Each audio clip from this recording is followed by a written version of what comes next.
right, good evening, ladies and gentlemen. This is Brock Beard from lastcar.info coming at you after the conclusion of the championship race at Phoenix. After concluding all three championships this weekend, or I guess all four with the ARCA West Series here as well. We'll be focusing on the Truck Series, Xfinity, and the Cup Series, where unofficially, pending the results of post-race inspection, which I anticipate is going to be quite lengthy, as it has been in past Cup races at Phoenix, Joey Logano has won both the championship race and the championship itself. His third Cup Series championship, his second in the next-gen era alone, beating his teammates, the defending series champion Ryan Blaney, who came close, but unofficially, pending the results again, the margin of victory, 33/100ths of a second, in a determined and dogged battle that showed Blaney exhausted on pit road at the conclusion of all this. We'll be talking about all three series tonight. We'll talk about the other bits of news that have popped up here and there throughout the race week here, but just kind of seeing where everybody is on this here. Honestly, I feel just a bit exhausted after that. My goodness, again, a decent battle to the end, but again, would a season-long championship still accomplish dramatic, storylines and thinking back to the rest of the season? Undoubtedly, but I guess that's part of the reason just feel a bit exhausted from all this weekend is, of course, we had the commentary from the NASCAR officials to begin this weekend here saying the playoffs aren't going anywhere.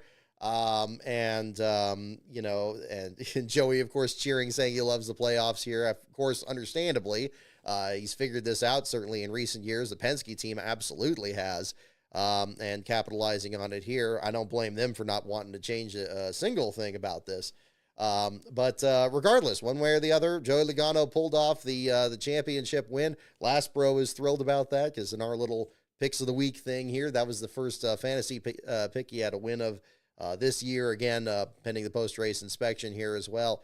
Yeah, a lot to still kind of letting it all sink in here from all this too. It's a tricky. Zachary, I see your comment on there. I'm ready for a fresh start next year. I think that's a fair point for sure.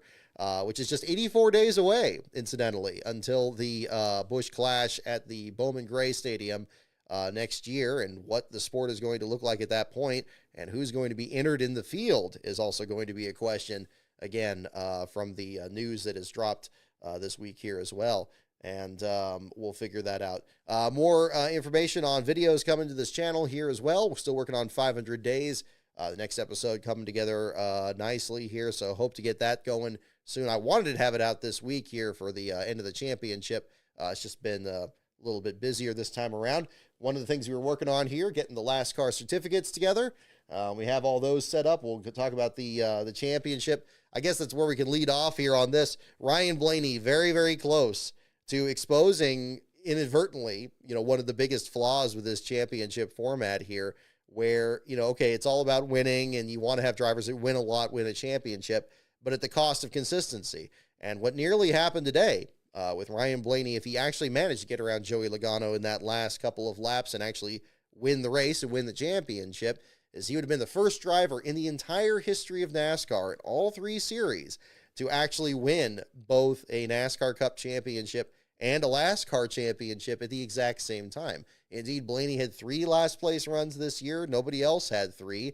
He had both at Darlington as well as Watkins Glen. Watkins Glen with the wreck on the very opening lap, and him being towed behind the wall. Southern 500 had that early wreck with Martin Truex Jr., and a similar incident off turn 2 in the spring race at Darlington this year. Just been a difficult stretch in general for that team. But regardless, it could have been very easily that being the situation there. They talk a lot about his DNFs that he had this season, and regardless, but that would have been a very interesting moment to really kind of bring that up. And I think it's still worth bringing up in spite of the fact that he did come second in this championship format with all the absurdities of this format that lead to this outcome. Obviously, I think, was it Ellie Productions just did a video the other day there about Joey Logano and being one of many to bring up the fact that yes, he's well down in the point standings here, still clinches the championship because, again, yeah, it doesn't matter about your average finish, doesn't matter about your inconsistency. It's how well you navigate these pre-planned steps of the playoffs here. And, he figured it out to a T, all the way down to the exact same thing he did in 2022, which was winning the Las Vegas race, giving yourself enough time to kind of really work out a plan and fine-tune your car for Phoenix and have the best run that you possibly could in the race. And you got to applaud him for figuring it out. It's no different than what Jimmy Johnson and Chad Knaus were able to figure out with the playoff system in his previous configuration, or what other drivers had figured out for the full season championship as well.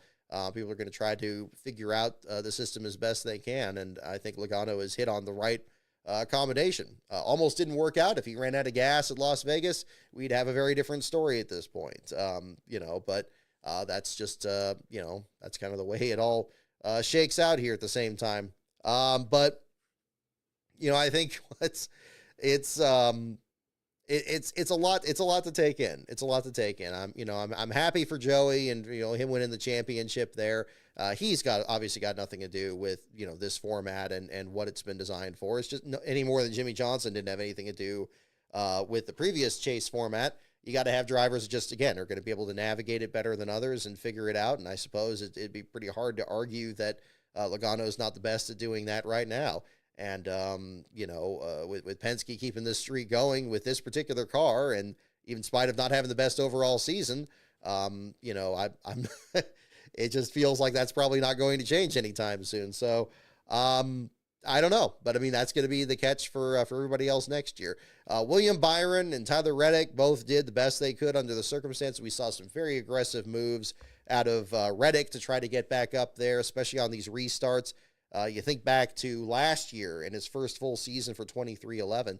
This was the spring race in 2023 that he really started to kind of get his feet under him over at the 23-11 program and actually get a decent run. And it was in that race as well that he had a battle off of turns 1 and 2 and down the back straightaway to kind of work his way up there as well. And this is a track that I think they weren't really to be, disfavored. I think that, it's not one that maybe rewards as much being able to, run the top line, especially compared to like a place like Homestead or anything. But it's not a track that he's necessarily been terrible on either. And we saw Toyota be utterly dominant in the spring race here this year, with all 4 of the Joe Gibbs Racing teammates leading 50 or more laps in the spring. It's all the more appalling that you didn't have any one of them make the championship. And, of course, Christopher Bell eliminated under very questionable circumstances with what happened at the closing stages of last week's race at Martinsville. And Bell being very outspoken in the media this weekend about how he felt about it, feeling that he had been cheated out of a spot in the championship 4. Don't blame him at all for being upset about it, especially for how strong his car was today. That's the other thing that's going to be interesting with this championship format as well, is you'll see drivers and teams that maybe aren't really in the championship 4 or maybe made the playoffs and had a car already set up for Phoenix or fine-tuned the one they had from Phoenix, just had a rocket ship parked in the corner of their garage and bring it out. And then you'll get a situation where, again, Bell doing really well in this race, Chastain winning it last year, that kind of a situation there. Different way that shook out. And then William Byron, again, I think that, one thing they need to look at going into next year is just being able to build that consistency the entire year. Yes, they were able to be consistent enough to get to, the round of 8 and so forth. And then, of course, there's what happened at Martinsville, and you had the traffic holding up. Otherwise, he would have dropped well back. Bell would have passed him on track, and Byron wouldn't have even been in the championship 4 this year. Not winning since the spring Martinsville race was definitely something that was a problem for him this year. And that's the one problem with, again, this format is it's all about situational winning. It's actually kind of, it took absurd circumstances for him to even make the championship 4 in this round here, in spite of him being the Daytona 500 winner and 8 races into the year looking like a complete, bulldozer through the field here. And he's been consistent, but just not quite up to that level. And that was kind of like what we saw in this race too. Consistent, took some really interesting pit strategy at one point to get out there and being able to run a little bit older tires, and stay out a bit longer and be able to get the tire change right before Zane Smith's wreck, and then the field has to reset at that point. Could have put him in a similar situation to what we saw to Tyler Reddick back in Homestead a couple of weeks ago there. Unfortunately, didn't work out in this case here at the same time. It's always tricky, and when you get down to the end of this, I mean, how much of it feels like certain drivers losing the championship over a person really imposing their will and really winning it. It's hard to say. I mean, in this case here, Blaney, I think, was doing a decent job tracking him down. Again, his exhaustion that was shown on pit road, I think, gave a real good indication of just how much he was putting into this for sure, and just how tricky all that was. But I think it was an admirable effort under the circumstances, and it just didn't quite pan out this time here after doing exactly the same thing he did last year, winning the Fall Martinsville race and getting all the momentum in the world coming into this event here. But that's the championship for perception on this one. Logano, again, your winner, pending, of course, the results of post-race inspection. Blaney in second. Byron, 5.119 seconds back in third. The Penske cars, just like we've seen these last couple of years, they're able to just kind of scramble out there and settle it amongst themselves, and that was definitely the case here again. Both of them splitting the stages to the beginning of the race and battling for the win at the end of it there. Just a clinic they put on, despite the fact that, of course, Christopher Bell was easily the best non-playoff driver in this race, and so forth. Let's talk about some of the other stories through the field here as well. Kyle Larson coming home in fourth, was holding up Blaney there for a little bit. Much as Reddick was fighting Blaney in the opening stages of the race, just seemed like, again, the equality of these cars, the fact that you don't really get a lot of difference in strategy or difference in like setup that you can set up from one of these cars to the other, definitely was a factor in this one. I mean, you can see just, the disadvantage of that. I mean, how difficult passing was. I mean, it threatens to turn, Phoenix closer into kind of a Richmond kind of race.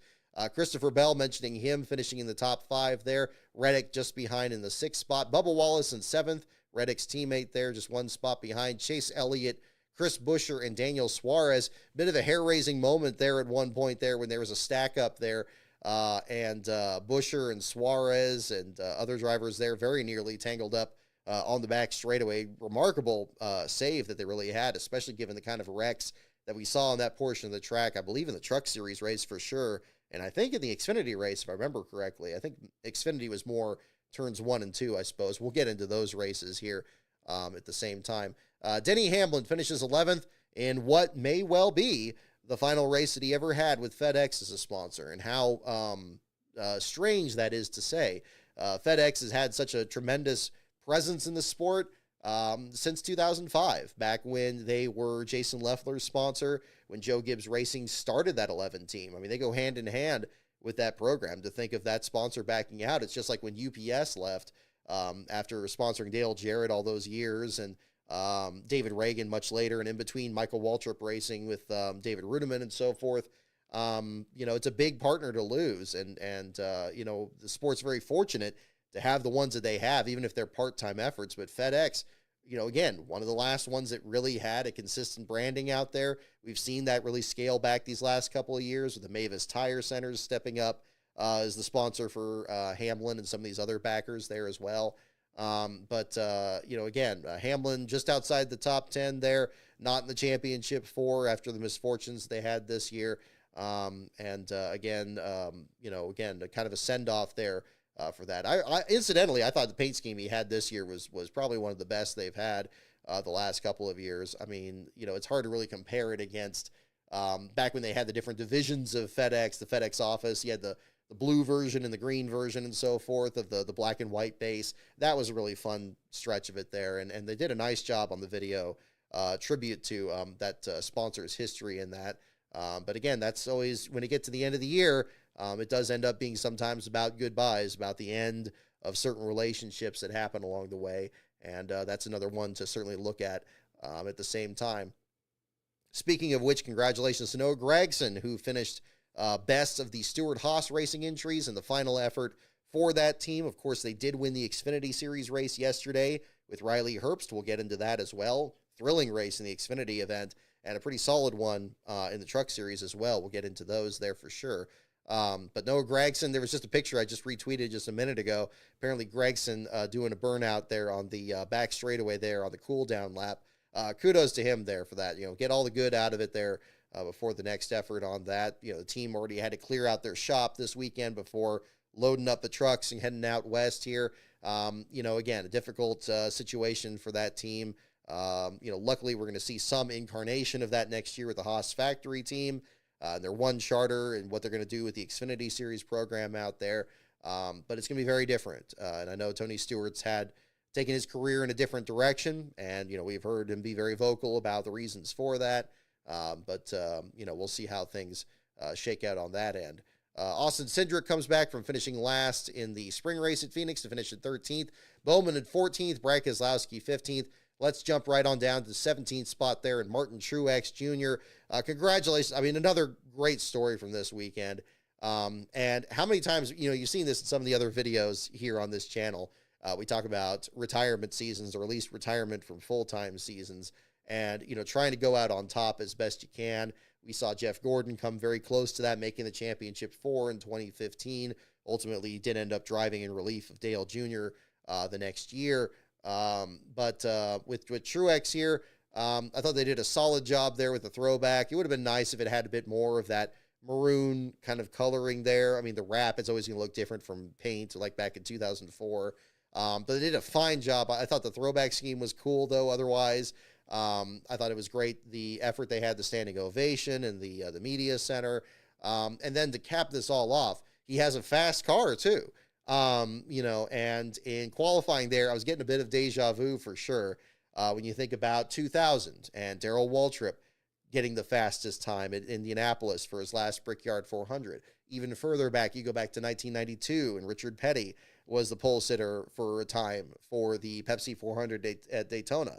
His last start in the 43. Incidentally, concluding the Petty 75th anniversary season this year with the last of those, Petty hat statues that were brought out in the infield for this race. There were a lot of great pictures of that there as well to close out that celebration this season.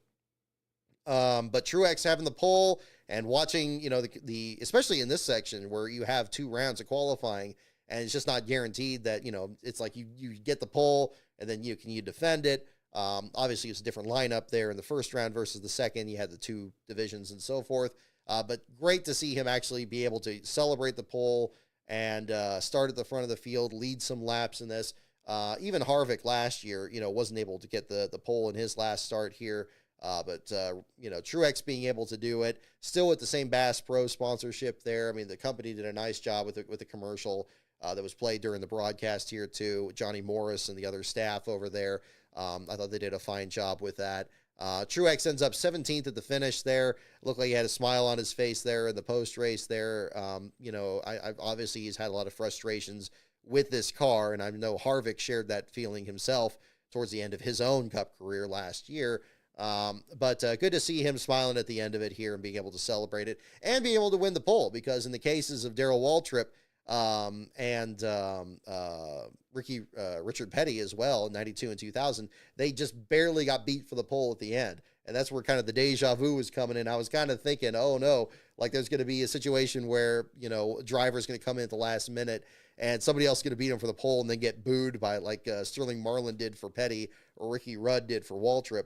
But in this case, it was not the situation there. And Truex did a great response from the crowd. That was cool to hear there as well. So again, I want to make sure, again, to emphasize kind of the positives, with the negatives here from the race weekend. And there was definitely a good share of both, I would say, from these 3 races this weekend. At least the 3 we'll be talking about here for sure. Looking further back, Carson Hocevar in 18th. Concluding his season where it sounds like he won Rookie of the Year over Josh Berry. I know Berry had a difficult weekend here in this event here where he spun out in qualifying, got some damage to the car, ended up dropping further back in the lineup there. Berry ends up, where did he actually finish? 24th, 1 lap down. Hocevar 18th on the lead lap, that being the situation there as well. We did see, and this kind of brings us to our last place battle. We definitely have to talk about that. 2 absolutely savage hits out there. Phoenix isn't really a track that you would think about having pretty high-speed impacts out there. We certainly got a wake-up call on that in Xfinity practice a couple days ago with the fluid that was leaked on the track in turns 1 and 2 and the big pileup that ultimately played a significant role in the Xfinity Series championship. But in the Cup Series race today, and in this car where it's already had questions about the crushability of it, and thankfully it's a bit better than it was a couple of years ago in its rollout season here. But Ty Gibbs looked like he brushed the wall, or at least got pushed up high at the starting line at the very first lap of the race, and then ends up going through the dog leg. The car just darted right on him, and he barely had enough time to kind of bring the back of the car around a little bit and hit the wall flush. Absolutely clobbered the fence. I'm so glad he got out of that okay, because that was definitely a scary moment there, and really bounced the car back up there pretty hard. Ends up being actually the 4th different time in a Cup Series race at Phoenix that the last place finisher did not complete more than the first lap. There's never been a situation in a Cup race at Phoenix where somebody hasn't completed any of the laps, like it did not start or an issue on the very first lap there. But this one very close to it, the first time since 2010 with Brendan Gaughan. But this being a situation as well where also not Ty Gibbs' first last place run, but the first for the number 54 team since he started driving that number last year in the Cup Series. And this is the first last place run for that car number as a result, since really basically the last time it was a full-time number, which is way back in 2003. And that was the Travis Carter entry that was co-owned by Sam Belnavis. That was the team owner there for Todd Bodine back then. And the picture that was tweeting there, I actually had that saved from another project I did a few years ago, was the very serious accident that he and Kenny Wallace had off of turn 2, I believe about 63 or so laps into the August race at Michigan there. Again, another track that had some very brutal hits and very spectacular accidents there as well. So perhaps a bit of a connection there at the same time.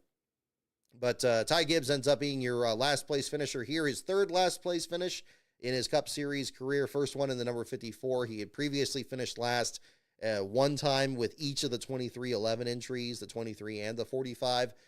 This time he ends up out. Very low attrition in this one. I mean, covering this race in person, it definitely seems like it's one where people kind of trickle into the garage. Certainly a first lap accident, despite the fact that it happened 3 times before in that those 14 years there. It's been very common to have very few cars actually falling out of the race, especially in accidents. Usually seems like you can push in a fender and keep going. Although Landon Castle's incident, I guess in 23, I believe it was just like a toe link situation there where the car seemed like it was in one piece and unfortunately just, it hit in the wrong spot there and they just couldn't fix it. But in this case here, Ty Gibbs accident, Zane Smith's as well. You have a 246 lap gap between the bottom 2 finishers here. It was very late in the race there when Zane had his accident. Apparently, according to his social media post, a brake failure there that just sent him into the wall. It certainly explains why the tire went down at the same time, too. Good thing it didn't collect any other drivers in that situation. But they end up being the only 2 DNFs, at least pending the results being finally published here. We'll find out if that's going to be a different situation here. Uh-oh. Did we lose connection? Hang on. Let's make sure we're still good here. Mention in the chat if we're still, it looks like we lost connection a couple times here on this. And we'll jump into that. I'll kind of sit tight here for just a moment. And then we'll jump into more of the Cup Series discussion. All good here? Okay. Yeah, that's so weird. It said it disconnected and it came back up twice right around Andrew Bremner's question here about Ryan Preece. We'll jump into that then. Okay, we're good? Okay, cool. Yeah, so Andrew, it seemed like with Preece, I have no idea what it was that knocked his right rear loose. I assume he bounced off the outside wall, but there must have been something that was going on there at the same time. But whatever it was, it almost took him out of the race. They did clear the crash clock. He ends up 10 laps down. Jeb Burton had a rough outing out there, but really were a last-minute injury. I mean, good job by the Team Amerivet program for getting the number 50 team out there and getting a full 40-car field out there. 40 still doesn't feel like a full field to me, but in comparison to just seeing 36 cars out there, it's certainly a big difference in that respect there. But I was wondering why they just popped up on the list, especially late in the week. I have a couple theories on that, but I think the more rational one is it's Veterans Day weekend. The last time we saw the Team Amerivet program was back on Memorial Day weekend at the 600. This, of course, being the former Money Team effort. but it looks like they've kind of changed their efforts, or at least changed their focus as to what the team's identity is, and it's much more of a veteran organized program here. And perhaps, yeah, just running at these particular weekends. If they're going to be running more events next year, we'll find out if that's going to be the story. I think open teams could potentially be a big story, especially depending on what happens with the lawsuit and 2311 and Front Row Motorsports and what their status is going to be and what races, if any, they're going to attempt. That's going to be another big deal on this time too. So we'll find out. I'm displaying last week. Oh, I'm displaying last week. Why am I not doing that? Let me fix that. How about that? Can I fix that on here? I probably fix that here. I'd save the graphic. All right, thank you for reminding me. Boop, boop. There we go. Now we're good. I did have the graphic set up. I didn't change the color that much, so it must be screwing me up. Thank you, Joseph, for letting me know. Hopefully everybody wasn't screaming at me earlier on that. I'll have to check that out. Yeah, it's gonna be interesting to see. Good on my end. Your frame says last week. Oh, okay. We still good? Okay, good. We're still good. I'm still freaking out because I know that one time it disconnected and I didn't know what was happening, and I kept talking for probably a half an hour, and everybody's just like, "What's going on?" I didn't see anything there at all. So as long as we're not there, okay. Regardless, back into this here. Talking about the Team Amerivet program out there. It sounded like they just had every problem under the sun. They failed inspection 4 times. They're really having trouble kind of going through that. They were having issues with handling. I heard from a report that they basically still had the Charlotte set up in the exact same car. They got a new sponsor, which was great. This Luxido company that came on board there. But man, I mean, such a big adjustment there to this Phoenix track. It's already such a difficult thing to handle. And Colby Evans, great job by him actually tracking kind of the story with him throughout the race here. Sounded like Jeb gradually got more comfortable with the car through it and ultimately did finish the race under power, although 18 laps down. Still had to serve a stop and go penalty because of the issue he had in inspection. He actually was about to serve it when Gibbs wrecked. And when he came down pit road, NASCAR didn't count that as serving the penalty because it had to happen under green. So he had to actually do it a second time when the race restarted. He lost a lap there and really wasn't able to recover from it at that point. So kind of an unfortunate situation for the Amerivet program. But again, still trying to develop an organization. Good to see 4 open teams out there, even with them finishing, towards the bottom of the field here. But regardless, you got Jeb Burton in 38. You got Fincham in 36 for the Carl Long team. The 21 sponsorship on board there for a second straight week. It'd be great to see if they can kind of keep that going next year. We'll find out if that's going to be the story. J.J. Yaley picked up sponsorship as well for the New York racing team there. Great job by them. Again, even finishing 6 laps down in the 35th, they finished ahead of some high money teams. If you finish ahead of guys like Ryan Preece or Zane Smith or Ty Gibbs that had problems early on, that's something you can still work with there for sure. And Yaley definitely knows how to get the most out of equipment there. Looking further through the right lineup, this is interesting here, seeing Jimmy Johnson finishing in the 26th spot 2 laps down. I think that if memory serves, I think that's his best run in the Legacy Motor Club entry since he's retired from racing full-time back in 2020 in his last start for Hendrick Motorsports. The success has been kind of hard to find here in the next-gen era for him. We've seen him usually finish about 28th or worse here, usually getting in opening lap accidents. It's pretty good that he was able to avoid the Ty Gibbs incident, for example, and whatever else that was happening in the event. But that was definitely the case. But yeah, honestly, don't really know too much to say about the Cup Series race here. I know I'm seeing some of the comments here as well. The Cash K Enterprises saying that Brock, this championship feels empty. I share that feeling a little bit. I wouldn't say I'm reluctant to say it's anticlimactic because at least you did have a battle between the two of them. You're not guaranteed that. I mean, certainly even, the Alan Kawicki championship in 92, you had the field, you had long green flag runs, you had the field get strung out. It just happened to be that there was way more that was going on behind the scenes there. Not just, who's going to run out of gas or if Kawicki's transmission was going to hold together or Richard Petty trying to get back out after getting in the wreck earlier. Any number of things could have really shaken out that way there too. But it's a tricky one. I think it almost feels too fresh here at this point. sometimes a race is pretty easy to digest, or you got the initial burst of excitement. But I got to admit, I do feel a bit different on this one here as well. And not just because we weren't there in person. Actually, I think it was probably, if there was one to not do, it was probably easier to track this one from home, honestly. But that was kind of the situation. But I will show this here again. I did bring all these back out. And so there is the certificate. So, yep, Ryan Blaney right there, unofficially, pending the results post-race inspection, has clinched the Cup Series NASCAR Championship versus Mason Massey in the Truck Series and Sam Mayer in Xfinity. And we got all those on there. And I've already put these online. We did something a little bit different this year. And I hope you guys are interested in that or okay with that. Because I know in the past, we gone to the track, brought these over to the racetrack and presented them to the drivers that win. It's a fun idea, printing them all out, kind of bringing them out there at the same time and doing that. Obviously, I already knew pretty much last year that, we had a scheduling conflict kind of this year for Phoenix. So that's why I wasn't covering it this time around. But I was kind of thinking, okay, well, I don't want to not do the certificates, because I know a lot of you guys that follow the website there for sure get a real kick out of them there, just like we do with the graphics during the live tweets and so forth there. And it's still nice to have something in that physical form there. So what I did do is I just went ahead and just put them on eBay. And those are on there right now, the NASCAR store. The link to that is on the website, NASCAR.info. If you check that out there, they've already been put up for auction on that. Those auctions will extend into next week. Some are going to end on Friday, some Saturday, and some Sunday, as I kind of release them progressively between the Trucks, Xfinity, and Cup.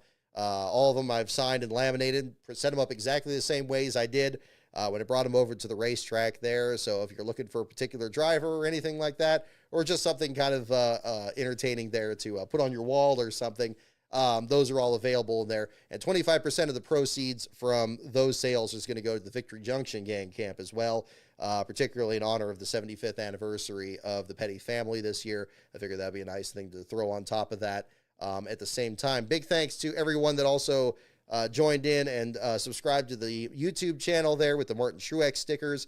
I did announce the winners of that this morning, and I will be sending those out this week here. And I believe I've heard from all 6 people, so we'll get that together there as well. I want to give also a particular shout out to Brian Hallman, who actually provided those stickers a while back. He actually had some older NASCAR merch that was just kind of hanging on to for like giveaways and so forth. And those were particularly timely right there. I've actually had those for probably, I think he sent that about a year, maybe longer ago. I've sent out some with some orders from the NASCAR store and some others in other places there. But that was kind of really the angle with that. So yeah, hopefully people got a kick out of that too. Certainly perfect timing with the throwback to the DEI paint scheme that Truex ran here as well. So yeah, I mean, I feel like there should be more to say about the Cup Series race. I'm really kind of petering out on that a little bit. I got to be honest. I noticed from some of the tweets during the race there that there was a sense that the race was pretty boring generally. I know that there's definitely increased discussion about having Homestead be the championship venue and just, what good races we had there just a couple of weeks ago. Certainly agree on that, especially if you're going to have this format. I was really still wondering why they even bothered having stage cautions. But I mean, probably in this case here, if they didn't have the stage cautions, the race would probably have been over in 2 hours at the rate it was going there. It's just unfortunate. I mean, the track puts on, they do a great job putting on the best race they can.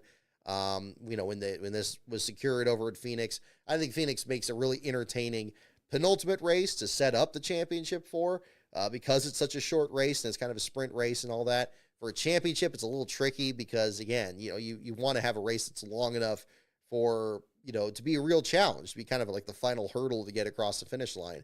Like I talked about in a video a while back, it used to be at 500 miles at Atlanta, 400 at Homestead, now basically just over 300 at Phoenix. For increasing stakes, where now it's just winner take all. It's completely just changed things around so much.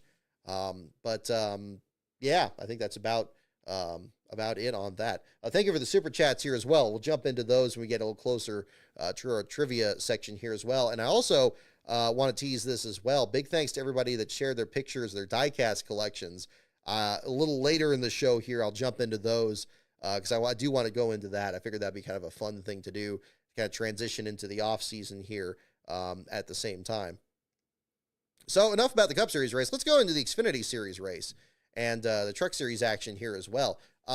Congratulations to Justin Allgaier. My goodness. That guy has gone through so much in NASCAR's top 3 series here, scrapping together his efforts in the ARCA series, making a name for himself there. The Penske deal many years ago, driving for in the Xfinity Series, winning his first race. I believe it was at Bristol many years ago. The deal with H. Scott trying to get into the Cup Series, that didn't work. He's been a relief driver so many times. It seems like every time he's a relief driver, he has the worst luck. He got in the, he got in Jimmy's car during the COVID year, got in the wreck at Indianapolis. He got in the first Bristol dirt race, got in a wreck there. So many of these issues along the way there. And in between this, he's developed a great reputation for himself as really, I'd say probably the best driver in the Xfinity Series to not win a championship. Keeps making the championship for time and time again. And working his way in there. And in this race here, he just seemed to have just the same terrible luck that he always does. The big thing I always think of is Watkins Glen.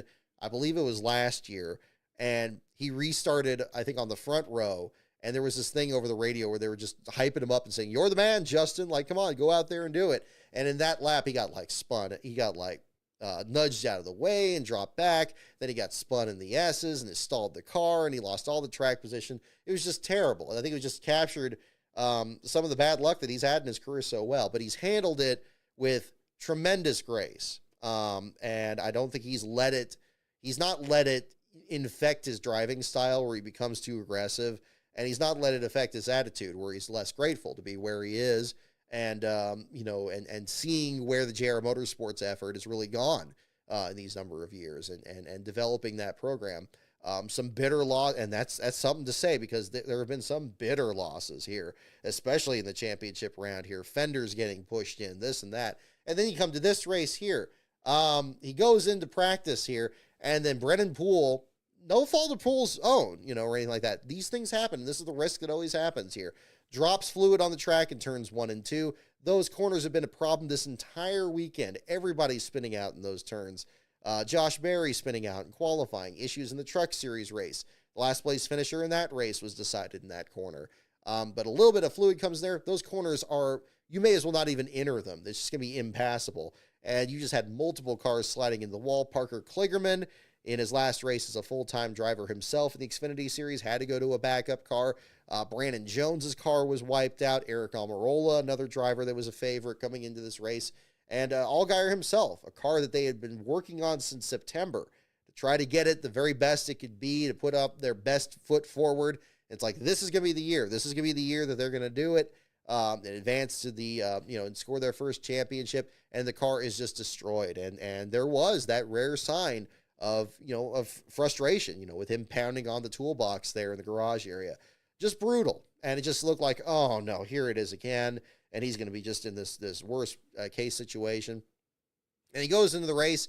He's battling among the top 5, top 10. He shows speed. The backup car is good. It's the car that Dale Jr. drove at Bristol a little bit earlier this year, and the car that Allgaier himself drove at Las Vegas. A good car. I don't think JR Motorsports has a lot of bad cars, honestly, but regardless, it's got a pedigree to it. He's got a good run, and then what happens? He comes out of line too soon on the start-finish line there for a restart. And this is another consequence of this track in general. I understand the letter of this rule where, okay, you got to stay in this line and you can't jump out of that line until you cross the start-finish line there. But man, it's the temptation is there. I can see where the mistake could be made so easily. And there was a great camera angle. I don't know if I could cue it up this quick here while I have the thought here, but they did a great job during the Xfinity Series race on one of the restarts. It may have even been the Truck Series race, actually, now that I think about it. It was either Trucks or Xfinity. It certainly wasn't Cup. But they looked back at where the start line actually is, and you just see how tricky it is to stay in line because you're coming up to the outside wall, and then you're coming off the wall, and you're already kind of coming down the track anyway. but you got to come down the track at the exact same rate as the cars in front of you there. And meanwhile, you got the inside here is completely opened up, the inside of the dog legs that has so fundamentally changed this track since 2011. And then you got to kind of position yourself to go down there. You try to, not make it too harsh on the body of the car, because of course that's going to be really potentially dangerous situation, or just wear out the car in the process there. And you start going down there and trying to and you're already thinking of turn one and what's going to be your best approach. And in this case here, yeah, I mean, he did violate the rule. But I think that the question is like, okay, is this a rule that they can really enforce? Like if you had the old Phoenix track, the start finish line was on flat ground, middle of the back straightaway. If somebody jumps the start, which had happened before, I believe Kurt Busch did that at one point, jumped the start at the very beginning of the race, and it was clear as day. It's like, look, not saying it couldn't happen, but it was a little bit easier to say, okay, well, yeah, you shouldn't have done that. You could figure that out there. It's just, it seems like it should be a little more forgiving, I guess, or maybe just not let the drivers drive down to the apron or something, because that's just, that was almost a backbreaker there for Allgaier's championship. It certainly felt like it at the time. And he wasn't the only driver to get caught with it either. And not in that race itself, and not this weekend either. We saw other drivers getting called on it in the Truck Series and Xfinity Series race at the same time. But, it's just, the starting line is in such a weird spot there. Gravity may well just kind of bring your car down to that inside there. You have to kind of fight against it coming to the line. But, I mean, obviously, if you had a situation where drivers are cutting out of the line early, you don't want that to be unfair to anybody else, especially in the outside lane where they can't go anywhere. I understand what they're intending with the rule for sure. It's not something that's like unnecessary. It's just like, man, I think it's just like the punishment doesn't seem to fit the crime almost. But maybe it does. But whatever the case was in that case, what certainly did was when he came down pit road and then was caught speeding on top of it, which at that point cost him a lap. And at that point, there were so many cars that were a lap down, he had to start catching all these cars again. It's like, oh no, like just an absurd situation. And especially with this happening in the third stage, in the final stage of the race, more than half the race is gone. It's only a 200 lap race in the Xfinity Series Championship. One of the big problems with this playoff format, and it's a problem in all three of the races, because all three of them are very short. It's just the length of the race. It used to be a longer race in Atlanta. You could come back from like a bad pit stop or an unscheduled stop that drops you off the lead lap or something like that. In this case here, he should have been just dead to rights. Backup car, everything else, nothing is working right. But my goodness, he just got back into it. Cautions fell just the right way. Came back up there and just with a vengeance. It was honestly quite inspiring to watch him actually pull that one out. And yeah, he didn't win the race, but hell, he won the war. He absolutely did. And, yeah, it got a bit physical, certainly when he put Herbst in the wall at the end there. And yeah, some moments that very easily could have taken him out in the exact same process. And congratulations to Riley for getting the win too. Obviously that gets overshadowed in the championship format too, but we can't be remiss to leave him out of it. Last race again for Stewart-Haas's Xfinity program. He doesn't know what he's going to be doing next year, even though it sounded like a few months ago he was just kind of keeping his options open. We'll see where things shake out there. But to, winning the stages and dominating the event, even among these championship drivers, and as physical as that race was, and coming across the stripe with, smoke coming off the fenders and the right side all tore up, couldn't have been a better send-off for Stewart-Haas Racing there, at least in their Xfinity Series program. Yes, Cole Custer had a great race. I think he came in easily as the favorite in that event, certainly after the big accident on Friday. But Allgaier did just a massive job out there, and you can see the emotion. I'm glad they kind of let it play out there with that, so you can see it instead of trying to talk over it all the time and everything. And certainly Junior was, beyond beside himself too, him carrying the flag around into the media center and all the great shots of that too. I mean, congratulations to all of them. Great people over there. Great effort that they pulled off, and a driver that's going to represent the series very well as the champion in that series. I'm tempted to start thinking about him getting into the Cup Series again. I'm sure that JR Motorsports has already been kicking that in the back of their mind, if a situation, perhaps a situation that's happening now, opens a charter for him or anything. It is interesting to see Shane Van Gisbergen running the 88 next year, and what that could or could not mean.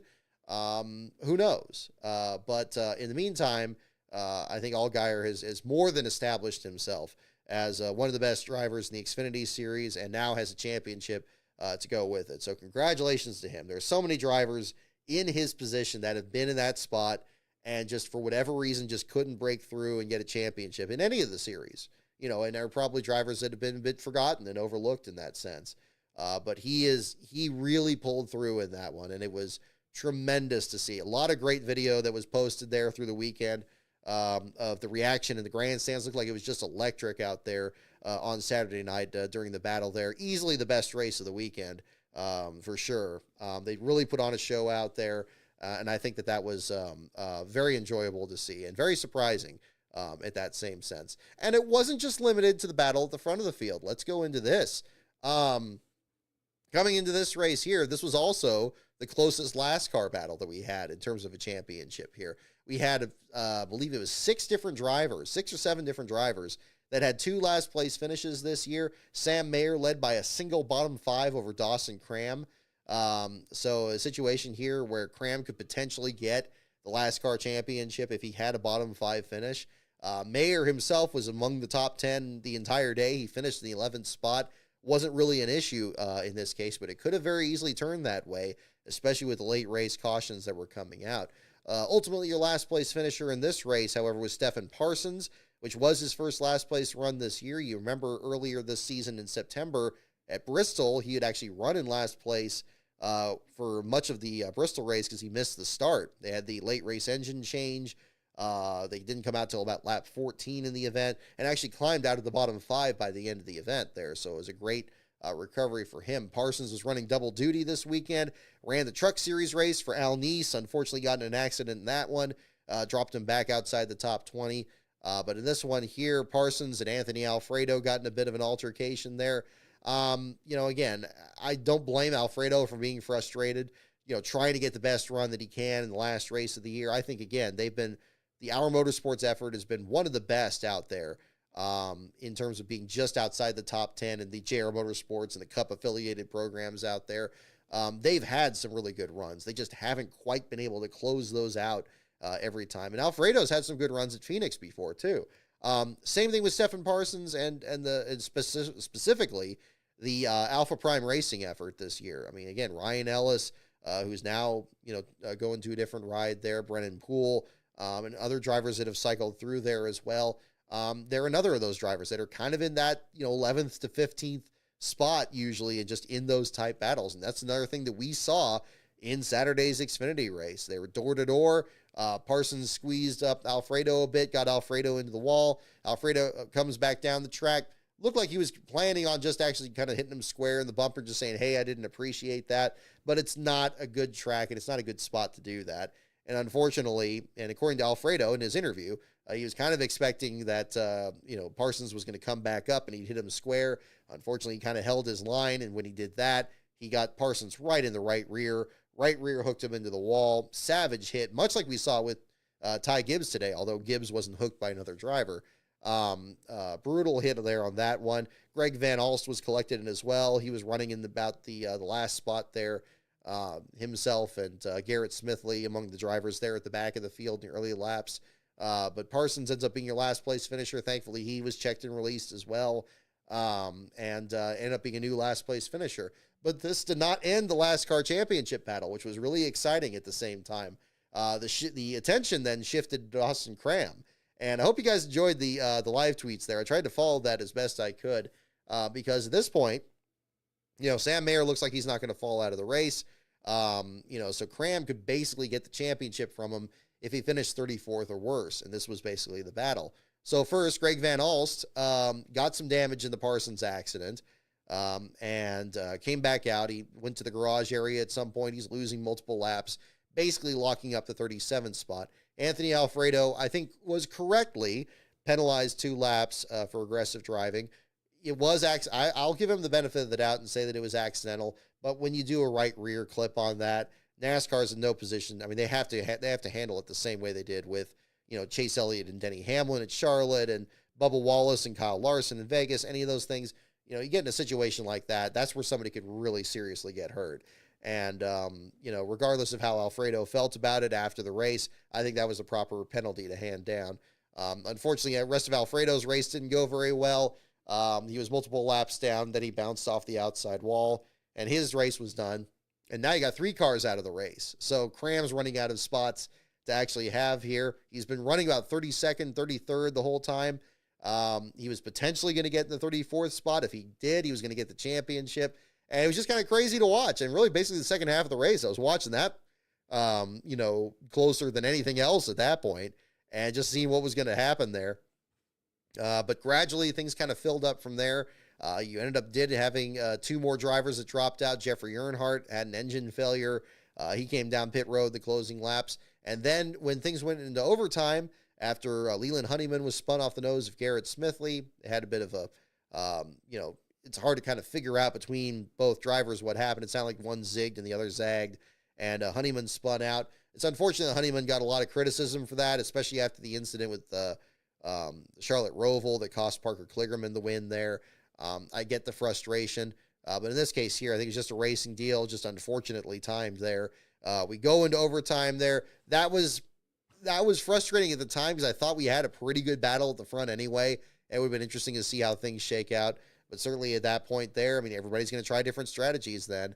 And it was even more remarkable that Allgaier was able to prevail there with Custer taking 4 tires and Austin Hill taking scuff tires, and who's going to do what. They put on about the best show that they could at the end. Very reminiscent of the 3 wide battle we saw among the championship players in this race last year. Again, it was just kind of different how this played out.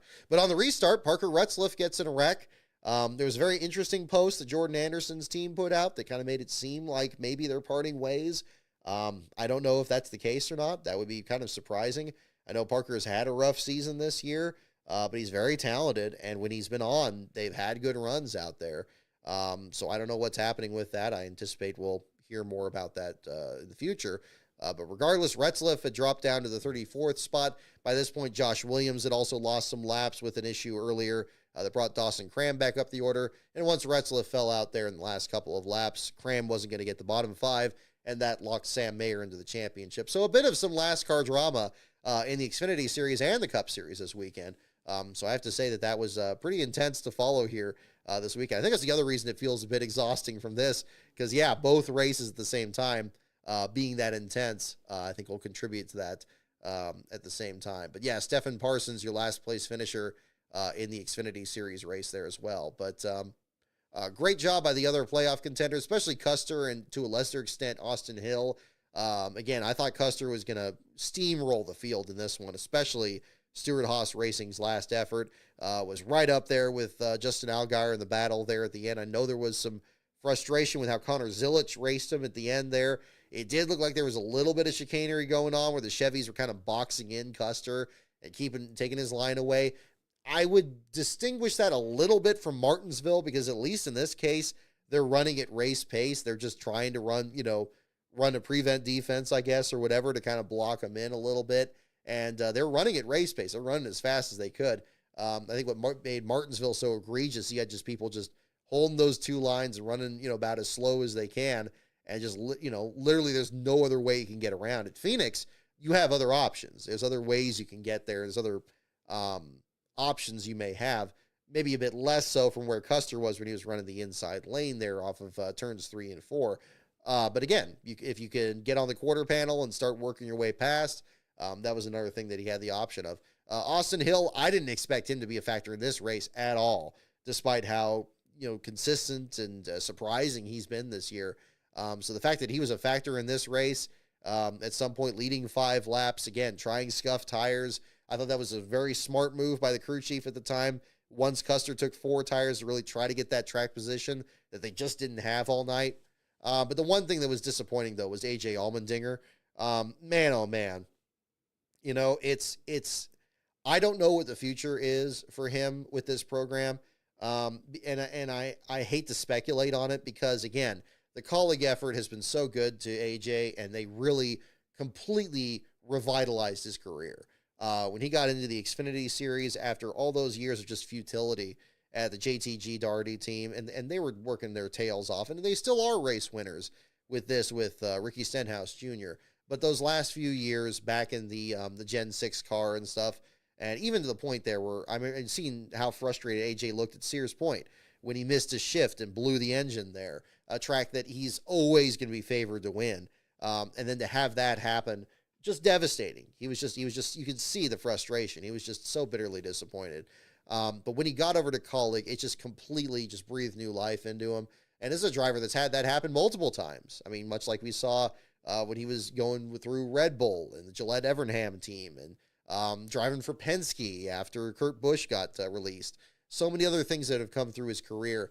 I'd hate to think that we've reached a point now where maybe they've done the best that they can. And ultimately, yeah, they did win to get into the championship four. They earned their spot to get there. They went through the hoops to kind of reach that point. But from when you hear from the team, like Chris Rice bringing up there afterwards, that, just that this track is just a weakness for them. They just don't see, they seemed a little bit confused at a bit with what the best setup is or anything. And they were really struggling, even though they qualified ninth and seemed to have good speed.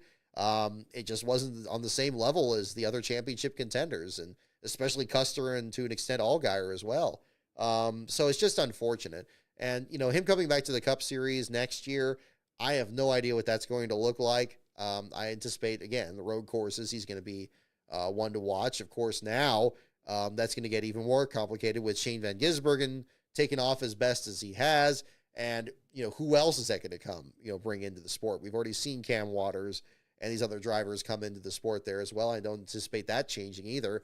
Now AJ is really having to fight for these wins even more. We're seeing him not winning the Charlotte Roval Xfinity race this year. As extraordinary as that is, I mean, that really kind of shows the change of the times too. So I hated it for him. I hated that he didn't quite get the run that I'm sure that he felt like he wanted to have in a championship race. Again, a driver that's been much like Allgaier, in that position before, and just not quite able to cash it in there. So that was definitely another story here at the same time. But yeah, AJ ends up in the 9th place spot, right between Custer and Hill at the finish. Van Gisbergen in the 12th spot there, a bit further back. Congratulations to William Sawalich. Much like in the Cup Series race, the 19 Joe Gibbs team got the pole there. Great effort for him. I think that's another driver that I know Van Gisbergen and especially Connor Zilich, deservedly so, are getting a lot of hype about what they can do. I mean, what Zilich this year is like less than average of a 10th place finish in all of his Xfinity starts this year, just in the first few that he's made. Extraordinary. This kid's going to be tremendous. But I would love to see Sawalich run well too. Yes, he's running with a high-powered team there with Joe Gibbs. But again, seeing somebody come up from ARCA and be able to compete up there, that would be really exciting to see. So unfortunately, end up back in the 13th spot there at the finish. But again, congratulations to him on the pole, and hopefully we'll be seeing a lot more about this person and talking about him more on this show in seasons to come here as well. But kudos to the teams that really, again, recovered from that practice accident. Brennan Poole among them too. I mean, Poole came out there. He was actually fighting to stay on the lead lap all the way to the end of stage 1, which was pretty extraordinary to see. And then the other teams that were pitching in, Brandon Jones's team. I mean, who in here? I mean, if you guys liked it, that black alternate scheme that Brandon Jones was running in the Xfinity race, that looked pretty hip. Had the black one with the yellow numbers there. I know a lot of these teams where they share a backup car, because NASCAR caps that now, that they have to they have an alternate version of their paint scheme they could slap together. We saw this out of Boris Said earlier this year at Sears Point, and he ran that black car with the Hendrick numbers on there. I don't know, I thought it looked pretty hip. I thought it was pretty good looking. And in fact, Jones was in the top 10 for a little bit, ends up back in the 18th spot there in the final shuffle. But that was interesting to see there too. So again, exciting Xfinity battle, exciting one. Xfinity Series is really put on a show this year. I think this is going to be one season that, from start to finish, that they're going to really have to look at and just be like, wow, there was there's really something interesting going on in there. And it didn't need a bunch of Cup guys to make it good. Didn't even need a bunch of Cup teams to make it good. That's just kind of where the sport is right now. So kudos to the series for another tremendous year. And that was definitely another one to look at there at the same time. And on that same note, we can't leave out Wayne Otten as well, the Xfinity Series director who retired after this weekend. Again, I think much like we saw with Doug Rice retiring from PRN earlier this year at Las Vegas, it was good to see that a dramatic championship battle and season was a good way for Otten to celebrate there as well. So congratulations to him on a tremendous career there as well. And I think the series that he's overseen, hopefully this keeps going. Hopefully the next person they bring into his position is going to be just as good as he's been to keep that series on the straight and narrow and where it needs to be. Because I think they can put together some dramatic races out there. And often, even on a weekend like this, a championship weekend, they put on a great show out there. So kudos to him and the others he's been working with there too. This leads us to the Truck Series Championship race. We'll get into this here in a bit, and we'll jump into some more of that there at the same time. Ty Majeski. This is another driver, not to the same extent as Allgaier, that has not really gotten his flowers and had more frustrations on his end. But, I mean, not in the same sense. I think for Majeski, the challenge has been just making a career for yourself at all. Even in Allgaier's most desperate situations, like he's been driving for Penske, he's been driving, for JR Motorsports, he's been, finding these other rides and making things work. For Majeski, he was, and I know he mentioned this kind of casually, he kind of comes off as like a very, kind of reserved kind of person in his interviews. Kind of reminds me of Matt Kenseth a little bit. I guess it's appropriate since he's from Wisconsin, but,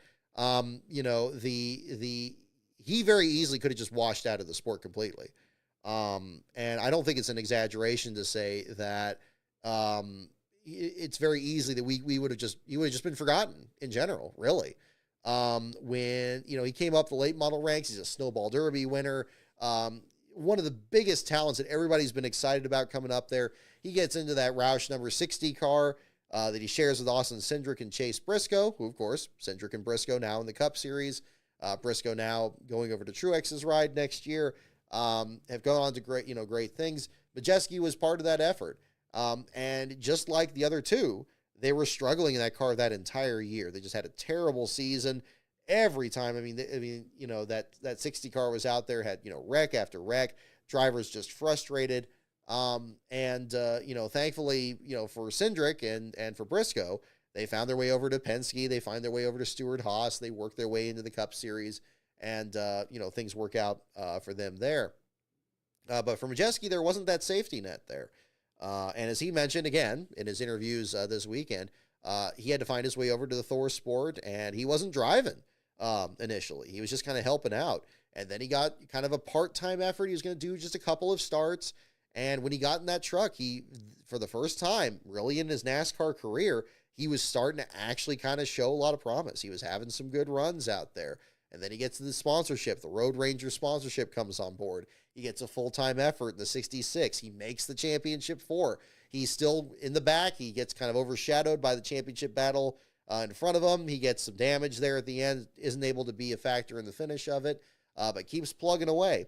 And he may not be the most spectacular driver this year. And yes, there's definitely the same discussion that we've always been talking about with the playoff system is very relevant in the Truck Series. Christian Eckes put on a clinic this year. He should have easily been the champion in a full season format. Corey Heim, same situation, just as good as he was last year. Should have been a champion as well. Should have been a champion last year. These two drivers between them did the best they could here, and I think also really kind of shook off a lot of the bad feelings from the championship race last year, where everybody was just running over each other and everything. I think that Eckes and Heim, really were going to be the ones that you really had to take it away from. And then at the ending stretch here, Grant Enfinger finally gets the first win for CR7 Motorsports at Talladega, honoring the life of Bobby Gill, carrying his name on board the truck. Looked like he was going to just sweep the round of 8 coming down to the stretch here.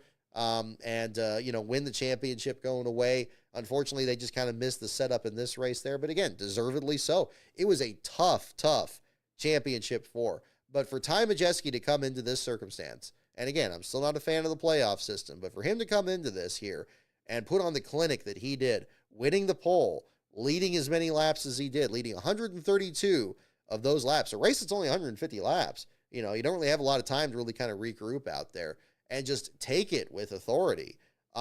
Tremendous. And we saw at the end of the thing there, him doing the Polish victory lap. Of course, he's a graduate of the Alan Kulwicki Driver Development Program. Kulwicki, of course, won his first Cup race at Phoenix in 1988. That was something I thought I was going to see when we were covering the race a couple of years ago when he was driving the 66 and was favored to be a championship favorite. This time actually put the complete race together and went out there and did it. And again, Hyman Eckes were very impressive, second and third in the race.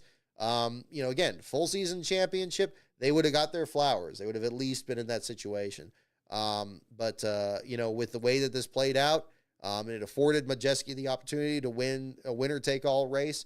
And although maybe not as dramatic as Allgaier's one, and a bit more of a calm race here, very proud of him in winning a championship, whatever the format is on that. I think that this is a guy that he's deserved another look. I think he's very much like John Hunter Nemechek was in the Xfinity Series, that, again, you can't ignore him in the standings there. And I think that he served notice in this one. And if that's something else that brings about change in the playoff system, if that's going to change at some point, that discussion can certainly be had, because he had that race just absolutely covered there. But if it wasn't this championship, he certainly deserved to have one down the line. And I think that his story is inspiring, I think, in that same sense, too. I think that's the other frustration with the Cup Series race. We really didn't have that among our championship 4 in this race. Yes, you had 2 drivers that never won a championship, and you had 2 drivers that had, and also in recent years, and they looked like they were going to pretty much settle the race among themselves like they did. I think that the sentimental favorite was certainly Tyler Reddick and the 2311 team, both for what's going on with the lawsuit, or if you're a Denny Hamlin fan after him getting eliminated. But I think in these other races, you definitely had a different story there. So I know that it seemed like from the crowd response, at least from what I saw on TV, that the response was kind of flat, kind of lukewarm to Majeski. But I think that he was a very deserving champion. You could argue, should he have been this year with the performance that especially Eckes put on there with his average finish? It does suck. It sucks that, he could be that good and not get the championship, but that's not Majeski's fault. He worked it out and got it done. I think that was very impressive. So, it came down to what happened in Martinsville, whether he'd even qualify for the Final Four either. But ultimately he did. So that was the story there. So Majeski wins over Corey Heim, Christian Eckes, Nick Sanchez, and Grant Enfinger, completes the top 5 there. So fine jobs for all the championship drivers. Enfinger, much like Tyler Reddick did in the Cup Series race today, just did the best he could with some aggressive moves. They didn't quite shake out there, but made things very interesting at the same time. Your NASCAR championship in this case, we had several drivers, including Thad Moffitt, who was a very surprising return to the Truck Series garage. Haven't seen him in a couple of months. And he comes back to the Randy Young team. He was the best position driver to potentially take the NASCAR championship from Mason Massey. Massey is the only 2-time last place finisher this year, and was driving for Young's Motorsports as well in the 0-2 entry. That deal fell apart back in the summer before the playoffs started, and Massey was actually apparently in a sim racing lobby there at the time of this race. And but Massey ends up still winning the championship, the NASCAR Truck Series championship, because Jack Wood ends up being your last place finisher. Had a very savage hit to the outside wall. Wood himself a driver that won a NASCAR Truck Series championship as the only repeat last placer of the season. Had kind of a similar outcome in this sense here. But Wood getting the first last place run for the number 91 in the Truck Series since I believe the late 90s. Or was it 2006? I know there was one that Carl Long finished last in. I think it's only the third for that. Let me pull that up. Getting the stat here. Yes, okay. Only the third last place run for the number 91, the first since 2006 with Todd Schaefer. Carl Long in 1999 was the first ever one, so it wasn't quite that long. That was at Louisville on that one. But again, tremendous effort there for the front runners there, but an unfortunate deal for Jack Wood there. The Mongoose Chevrolet ends up being your last place finisher there, and he ends up joining the ties further back in the lineup there, and Massey ends up being your last place finisher on that. So again, all these certificates, as I mentioned on here, are on the eBay page at the lastcar.info store, and you can check out the link for that, again, on the lastcar.info homepage. All of that is on there too. Let's see here. Looking through the rest of the results, kind of want to touch on that a little bit. Stuart Friesen qualified well. Unfortunately, finished back in 18th, past Phoenix winner there too.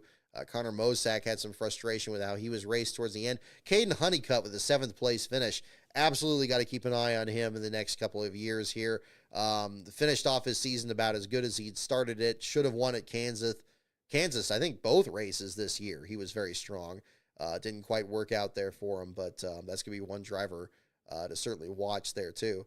Frankie Muniz did a good job in the opening laps of the race. Unfortunately, the big pileup on the back straightaway swept him up. He ends up next to last in the running order. Going to be exciting to see him run full-time in the Truck Series next year for the Josh's team. And again, the thing that was kind of lost in Frankie's run, he was actually climbing up, to about 30th, 29th place, trying to kind of get a top 25 potentially out of this race. Just didn't quite work out there with the big pileup that happened there.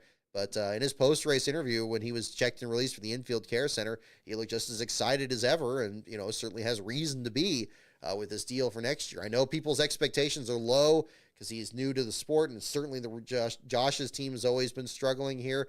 I know Josh himself was expressing frustration over how much equipment was torn up in the wrecks there back on Friday. But they got time to kind of get things figured out and hopefully hit things fresh in the spring. And I know that Frankie's going to be a part of that. And hopefully that brings even more attention to the Truck Series here as well. So that's going to be an exciting one to look at there too. Let's see here. And the other one you got to look at too in the Truck Series, Lane Riggs, 10th place finish to complete the season. Obviously wasn't in the championship wasn't in the playoffs at all. Got hot at, probably the worst time in the current system. Would have been a great time under the old system. You probably could leapfrog up there and maybe steal a spot in the top 10 in points there, depending on how things worked out there. I know the Winston Cup standings site was kind of making some references to that there as well. But it's good to see them work things out. The people at Front Row, I know they're going through a lot with the lawsuit and everything this year, but their Truck Series program, I'm glad they're keeping that going. I hope that stays the same next season there, because Lane is a great talent. He had a really rough start of this year, and it just took a long time. Took a long time for everything to gel.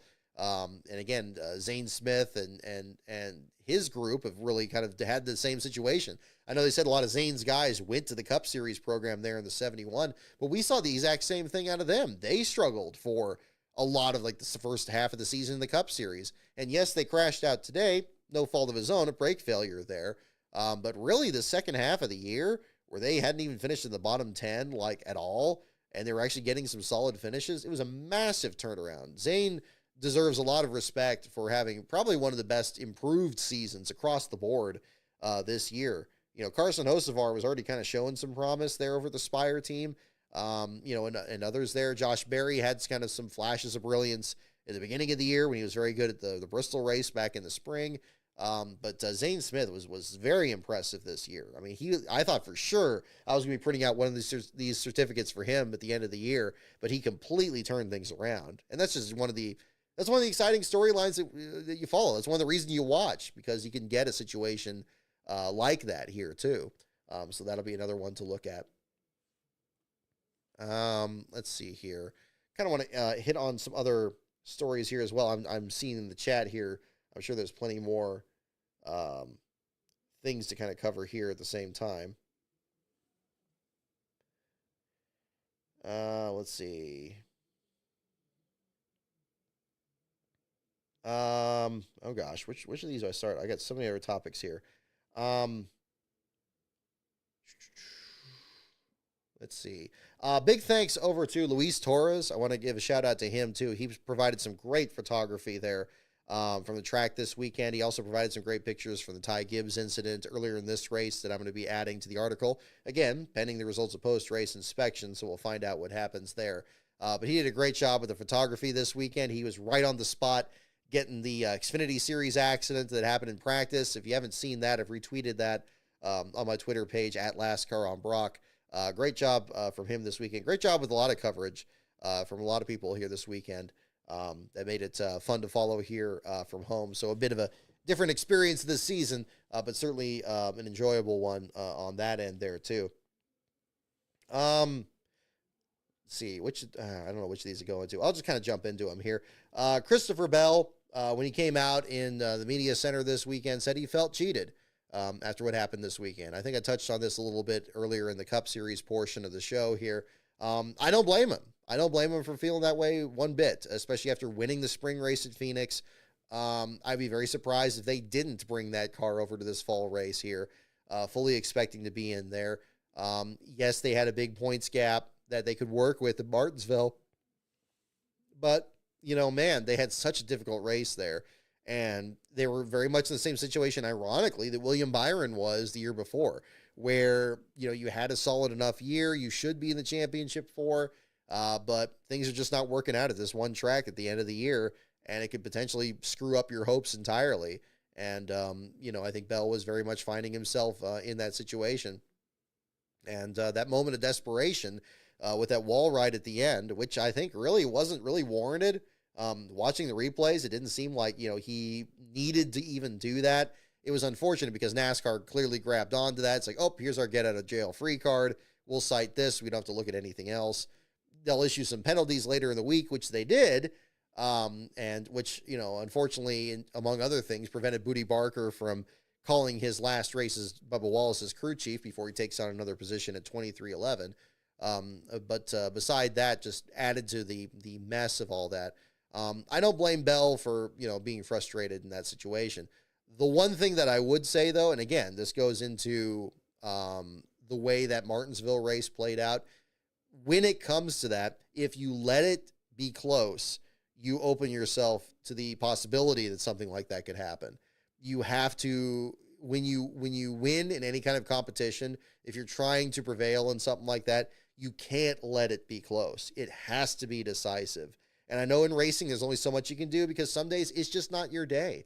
Some days you're just going to have just a miserable run. You run over everything but the pace car. Dale Jr., you'll hear this in a future 500 Days episode, had a race at Martinsville in 2000 where he hit everything, including the tow truck, and then completely wiped out his car in turns 1 and 2 there, and was just a really frustrating day, even to the point where his father was telling him to get parked. It was just getting that nuts. Some days that'll happen, especially at Martinsville, where it can have that. But if you let it be close, you open yourself up to the opportunity of not controlling your own destiny, of letting some other dumb stuff happen. And dumb stuff did happen at that Martinsville race, undoubtedly. We talked about it exhaustively on the show last week. But that was the frustrating thing. And I don't blame you because I don't blame him for being angry, because I think a portion of that is just being angry at himself. They should have had a really good race. He's won Martinsville before. It just didn't shake out that way. And then there was just no cushion to work with. And they found themselves in a really bad spot. But having been not in that exact situation before, but having been in similar situations where, things have been close and it didn't work out that way, I think that would be another one to do that too. Oh, Kyle, yes, we have to talk about the pace car wrecking. We didn't even mention that in the Cup portion, did we? Yes, let's talk about that. That was weird. That could have been a championship altering thing. I know from the camera shot. So what? Somebody pointed this out. It was on lap 69 and it was at 4:20 local time. I mean, how absurd is that? But you had a situation there where, or I guess not local time, but I guess Eastern time.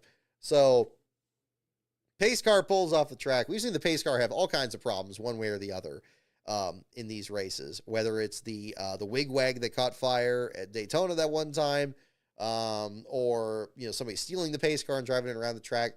You never really think about the pace car being a factor in anything that could happen out there.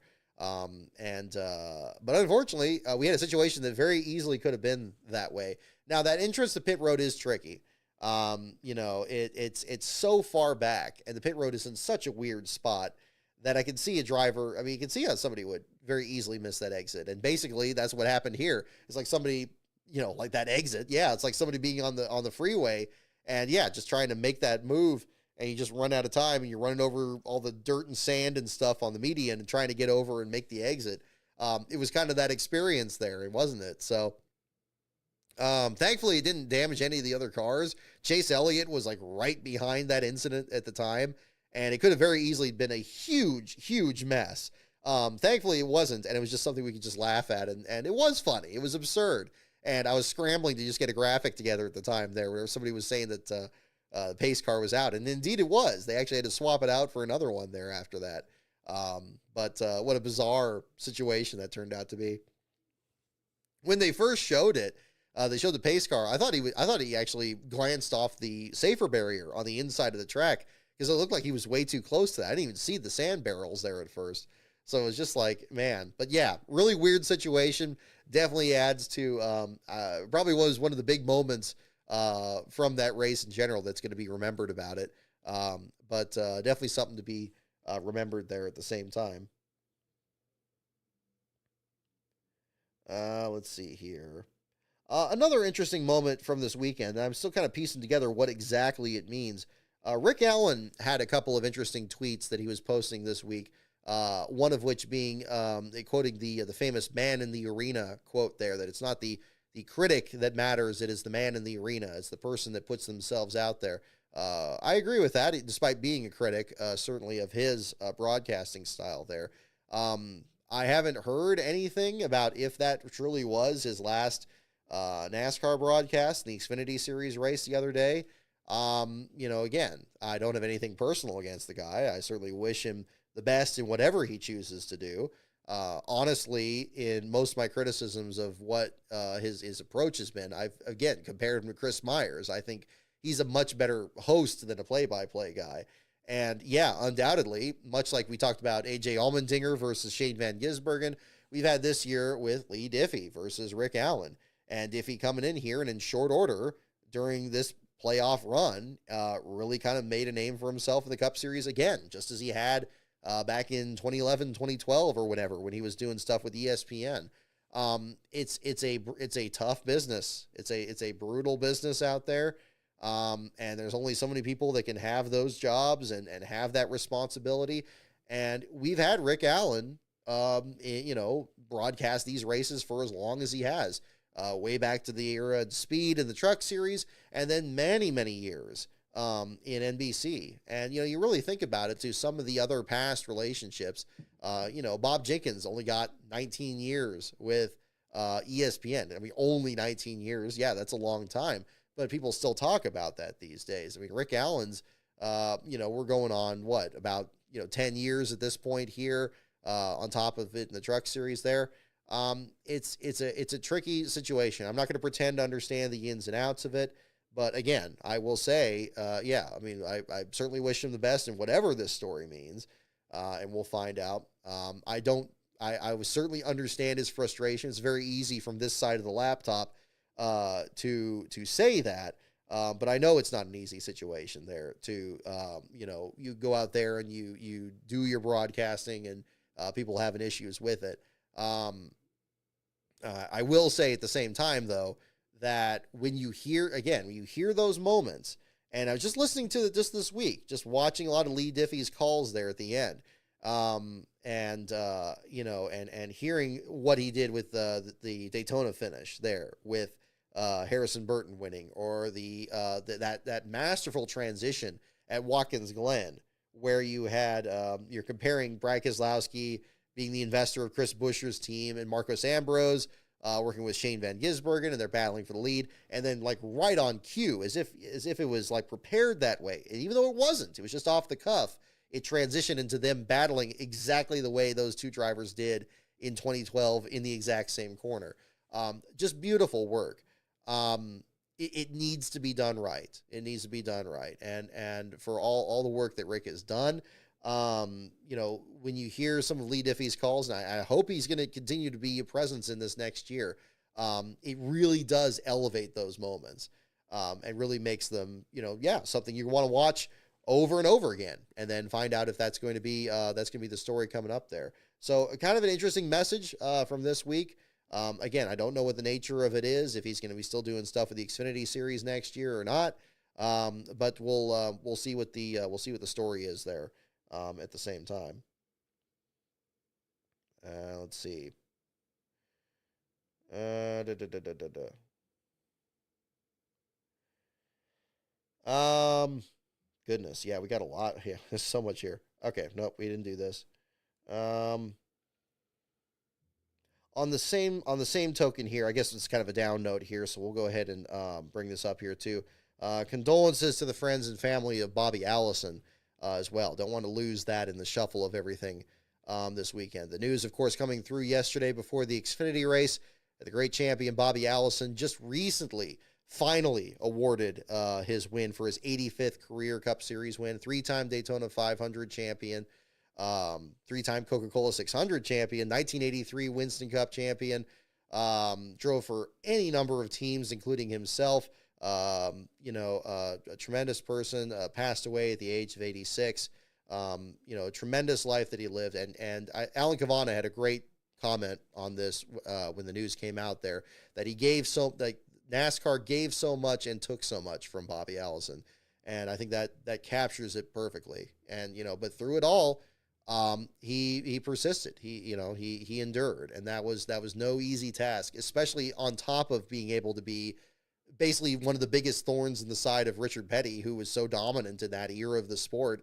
David Pearson and those drivers, he was definitely that other name that you had to, you could never overlook. And, he was a little bit before my time, at least in terms of following the sport regularly, but you watch those older races there of how he would masterfully draft his way through the pack at Daytona in 1987, or some of those older races there against Richard Petty at North Wilkesboro in that old Coca-Cola car, fighting their way around the track, both their cars falling to pieces, and fighting for every inch on the track there.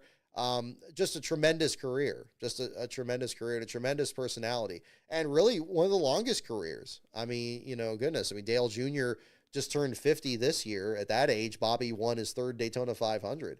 It's just a different era, different cars, and so forth there.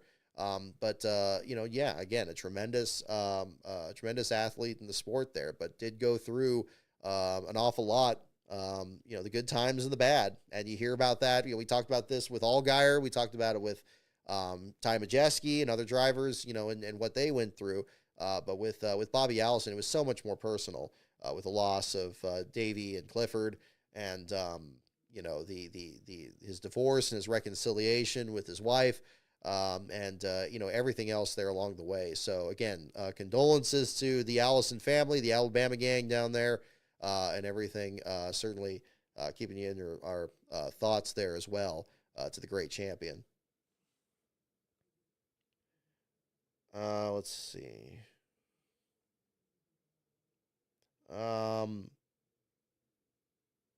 It was interesting to kind of look at, and also kind of another thing to kind of dovetail with that too. I appreciated them doing the moments of silence in both the Xfinity and the Cup Series races as well, as I think they handled that very well under the circumstances too. It's good it's especially on a weekend here, to kind of reconcile. It was really during this round of 8, it sounded like that they just awarded him the 85th, and I'm sure they had something planned probably for Bowman Gray Stadium, since that was the site of that win, and then finally giving him credit for it there. And again, if check out NASCAR Man History's video on that, he did a great job on that. I just narrated the script there for him, but he did the research and writing on it. It's a very interesting story there, and another aspect. I did get some questions about a video, if I'm doing anything on Bobby in the works. I will say that I do have something involving him that I already had in the works here. I may refocus my attention on that and look to get that going. That's actually something I'm hoping to kind of get some more work done on tomorrow. So look forward to something else on the channel there too. I think this will be a good transition into kind of stuff with the video channel here in the meantime. As I mentioned at the top of the show here, next episode of 500 Days is still coming together. I know I say that every week, but sometimes it just takes longer to come together. But we reached a good benchmark here to get all the little tabs in there to figure out what clips need to be put in there to finish that one off. This is on the spring race at Texas from the spring of 2001 and April of 2001.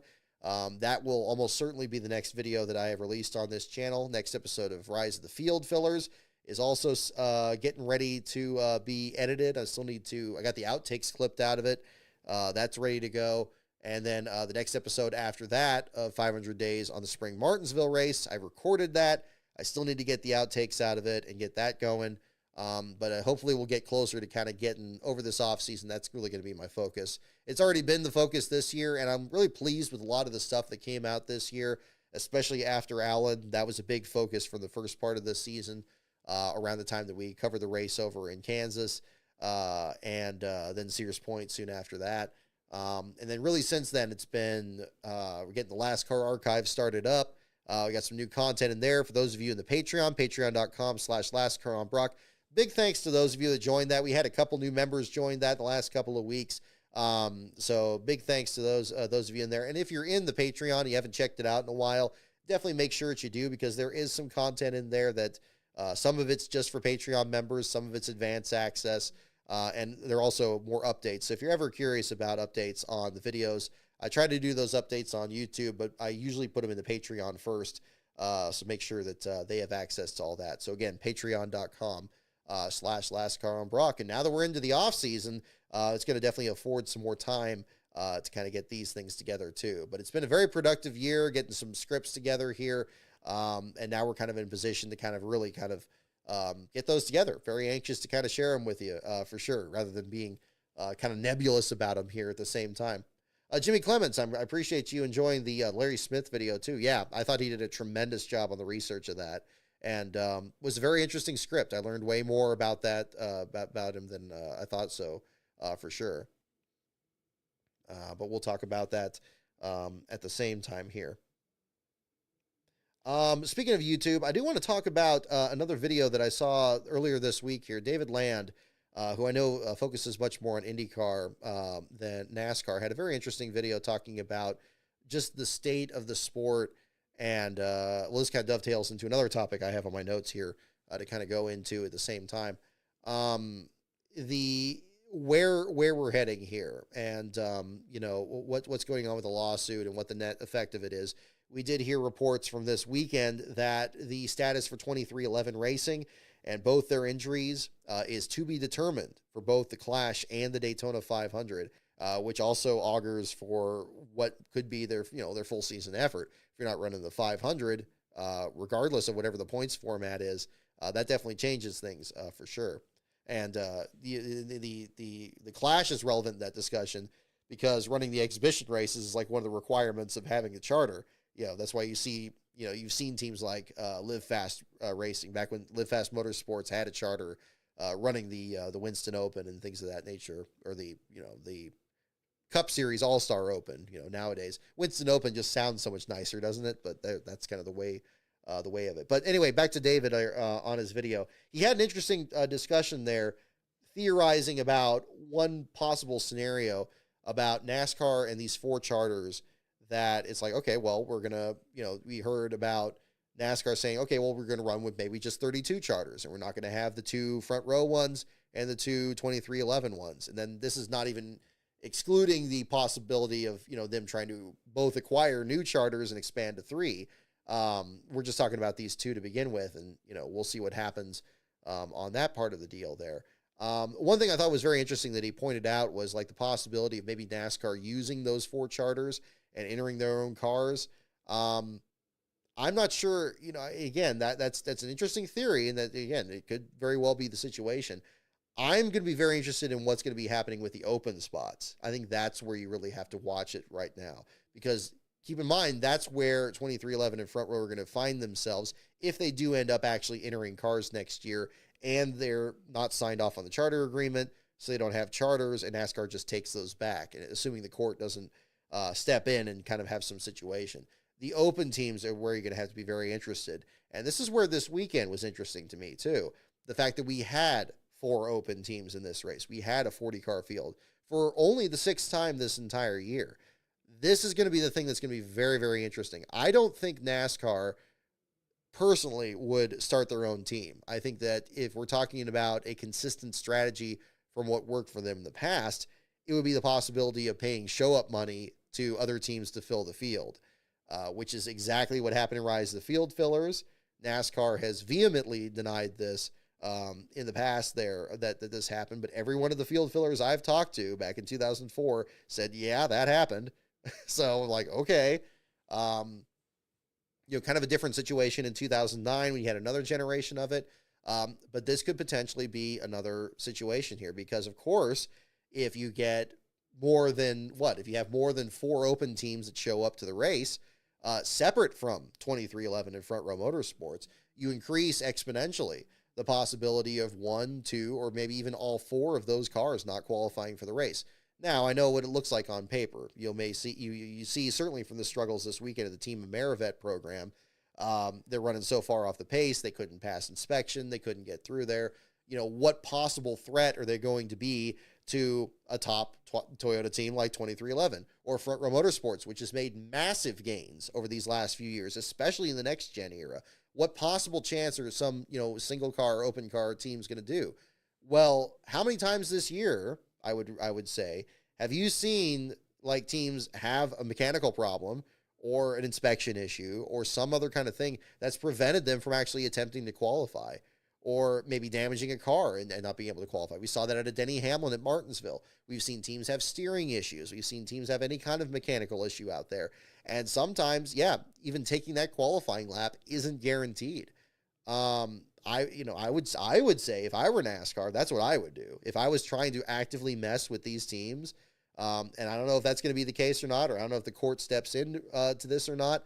I think that's going to be the other one to look at, is going to be, the frequency of these open teams showing back up out there, because that's going to be the actual battle. If it's about leverage, if it's about trying to make it as difficult of a situation as possible, they don't need to use the charters. They can just hang on to those, and somebody else pays for one or whatever. That's a windfall to NASCAR. They don't have to even use the charters to do this. I think that would be much more likely. I know in one of my videos, I was talking about the possibility of NASCAR entering their own open teams to give opportunities for new drivers to start races. And I still think that's a good idea. I think that would be, who knows? Maybe if there is some effort here, maybe that's what this is going to be under the guise of. But that's going to be the thing I'm going to be very interested about next year. Because again, 40-car fields have been so rare, extremely rare this year. Again, 30 out of 36 races did not have 40-car fields, and 40 is already a small number there. And DNQs are really only a factor basically at the Daytona 500 this year. That's going to be the battle that I think is going to be very interesting. And again, I don't have any reason to believe that would happen, but I think that's definitely I think it's a possibility. I think that's something I'll definitely be watching for.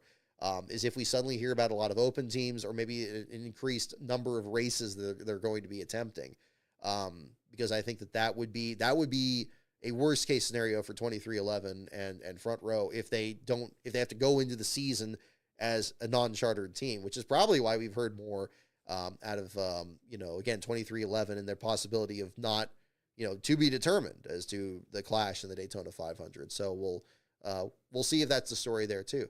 Now, again, do I think that that's why this weekend had 40 cars? I don't think so, really. Jimmy had already planned on running Phoenix earlier this year. I think the Team Amerivet team came out as a last-minute deal because they ran the Memorial Day race, and then they came out because this is Veterans Day weekend, and that fits with the branding of their team. I think it was for their own reasons. The New York racing team, Jonathan Cohen's team, has been really kind of picking up lately and trying to make more starts lately. We saw them at Homestead. Unfortunately, they got last in that event. And JJ, of course, is from Phoenix. And gosh, what's the other one? Oh, Carl Long's team. Carl's team's coming out to Phoenix a lot. Chad Fincham usually was run Xfinity or Cup there. All 4 of those teams can be explained away, I think, this particular weekend. But next year, I don't know. That's going to be the interesting part. I think that's going to be an interesting one to look at the same time. let's see here. But again, interesting video. If you haven't checked it out on David Land's channel, there, I think he has. I understand his concern too. I think I don't think that needs to be diminished there either. I know when we've talked about the lawsuit on here, I've expressed very much interest in the discovery process of it. And again, we've heard different things this week about where all that is and how that's going to shake out. If they're trying to expedite discovery, try to get it sooner, or if that's not going to be the case there or not. But I think both sides have probably stuff on their books that they probably, I don't know whether they want it to be seen or not, or probably going to be there's all kinds of games that get played in the discovery process about what gets revealed and what doesn't, because it becomes public record at that point. That's a big threshold to cross. But I'm curious about it because I always, again, doing a lot of research myself, in putting together, these projects and stuff like that's kind of stuff that's just like, really interesting to me, like just trying to figure out. I hope it'll be interesting to learn more about the process here. We're just kind of getting little drips and drabs about it here so far. But maybe there'll be more of that further down the line there too. So we'll see if that's going to be the story there at the same time. On that note, this does dovetail into my other note that I had on here too.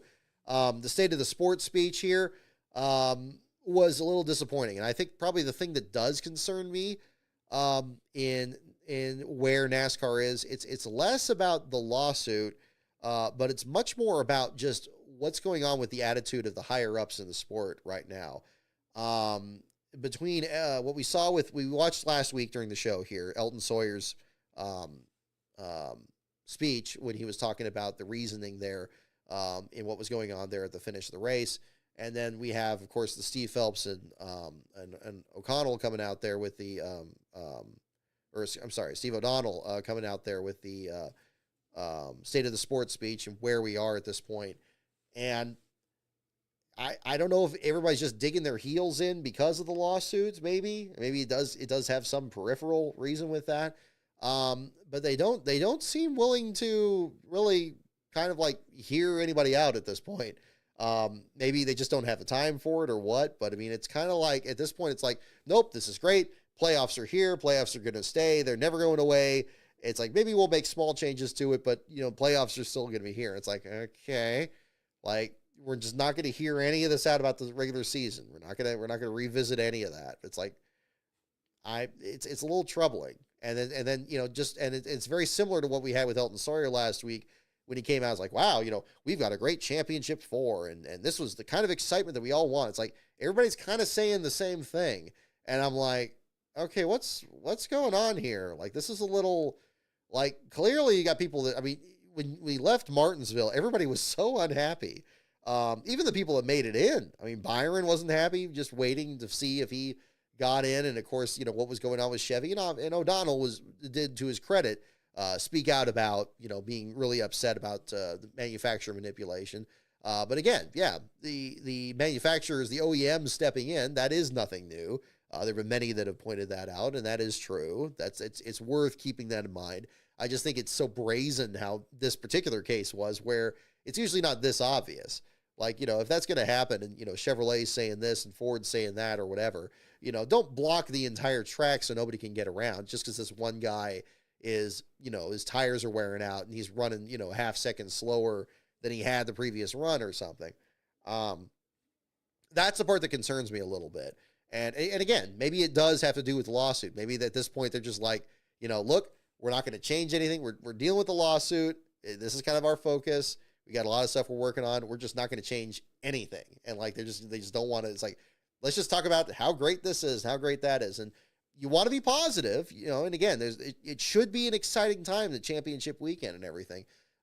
It's a little troubling though. And that's the part that concerns me. And I'm a little bit of two minds of it, because I get it at the one end, because again, talk about the man in the arena kind of thing here. Yeah, they've been getting a lot of criticism, and a lot of it has been well warranted. And I'm a little frustrated that they don't see the issues with officiating. It's like, oh, I don't think we have an officiating problem. It's like, oh, well, I guess it's not happening then.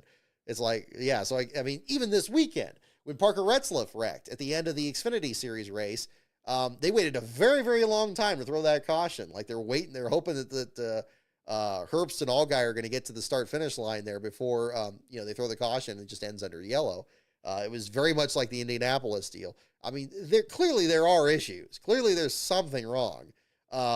It's just been consistently a problem this year, and it's messed up its share of races. The Parker Kligerman won too, talking about that earlier. And that's in a season that's had a lot of great races and so forth. I don't know.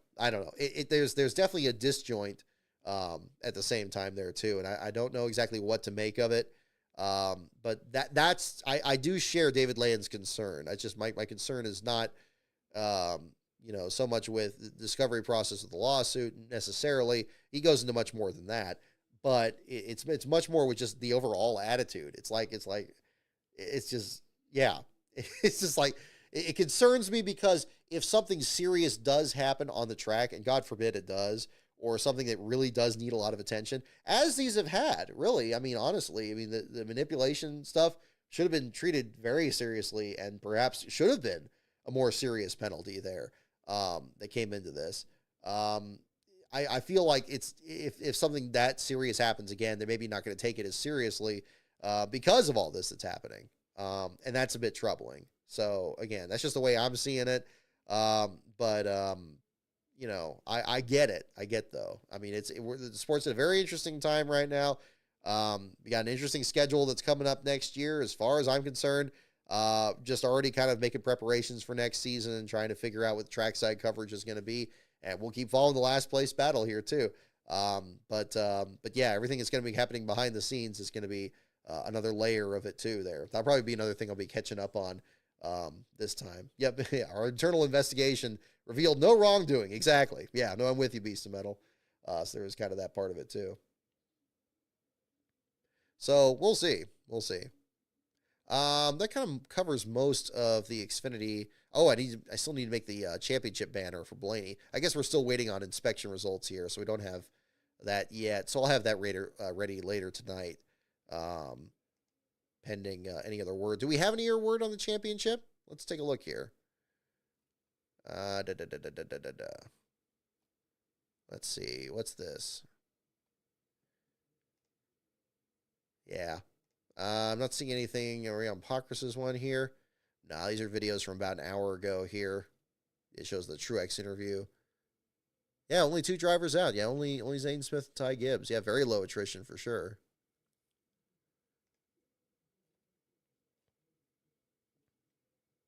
Yeah. I know I mentioned the FedEx thing earlier, but it really does stink to lose.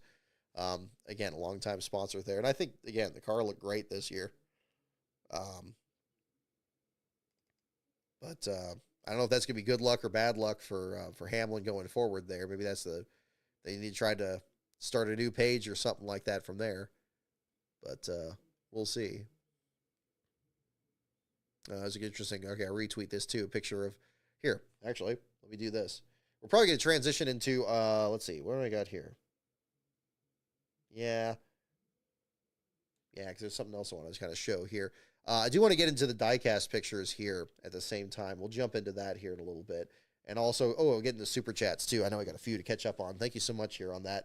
We want to get into that, hopefully while those folks are still tuned in on here.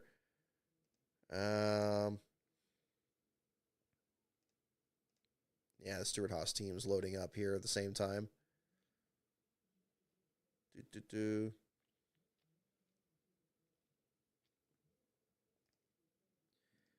Yeah, and it does show Carson Hocevar as Rookie of the Year. Where was it? Oh, yeah, let me show this this picture here. I'm going to swing this over. We do have the... hang on. Let's not do that again.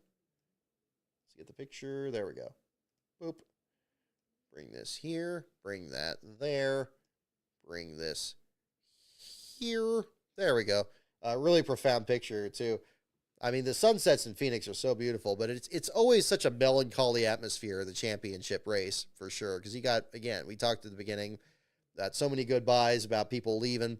I know there's the one that was mentioned about the Goodyear official. I'm actually not as familiar with that. I don't really have too much to add on that, but this would be another one to look at. But, yeah, the Stewart-Haas team, certainly a moment. I mean, where are these trucks even heading to? I mean, at this point, I mean, the shop's closed. They had to get everything out of it this weekend. My goodness, you know, I mean, everything's got to go. I mean, I guess wherever the Haas factory team is going to operate out of. I don't know if they're going to need as big of a facility from 4 Cup cars and 2 Xfinity cars if they're dropping all the way to 1 Cup car and 2 Xfinity ones. I guess that'll be the next kind of story to follow there. But a good picture by EJ O'Rourke here on Twitter. Let's see. Kind of bringing this back up. Let's see. Nothing new yet on that. Oop. And we'll do that. Yeah, I don't think there's that too.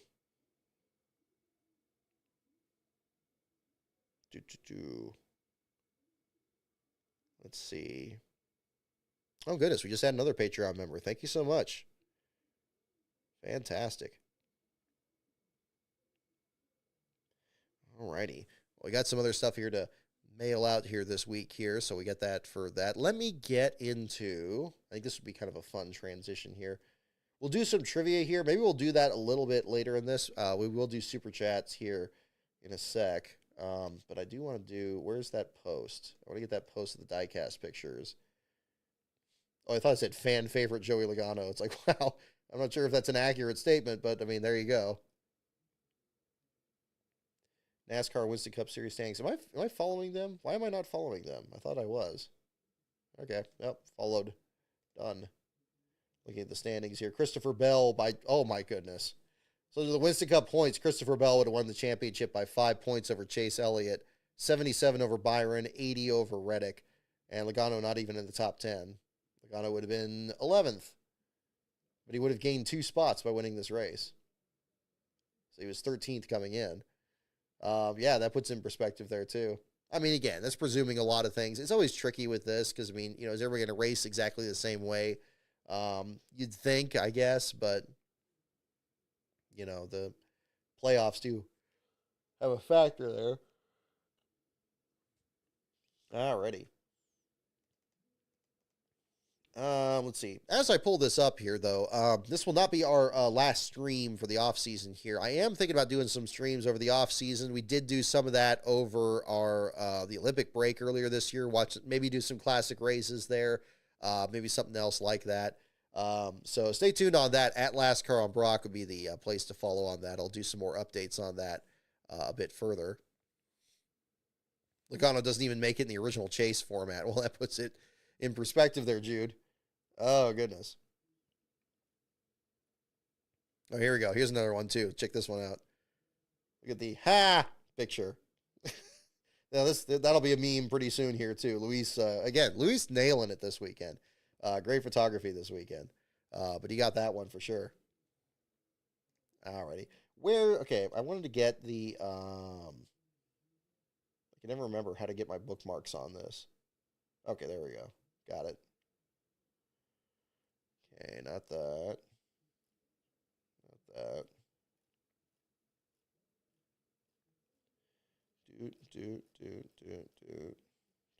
Here we go. Boop. Nope, not that. Come on. I want to look at this. I want to look at that one. Come on.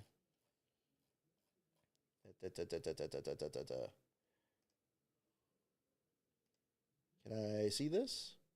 Okay. There we go. Alrighty. Make sure that's working. Okay. Is this big enough here? We'll try that.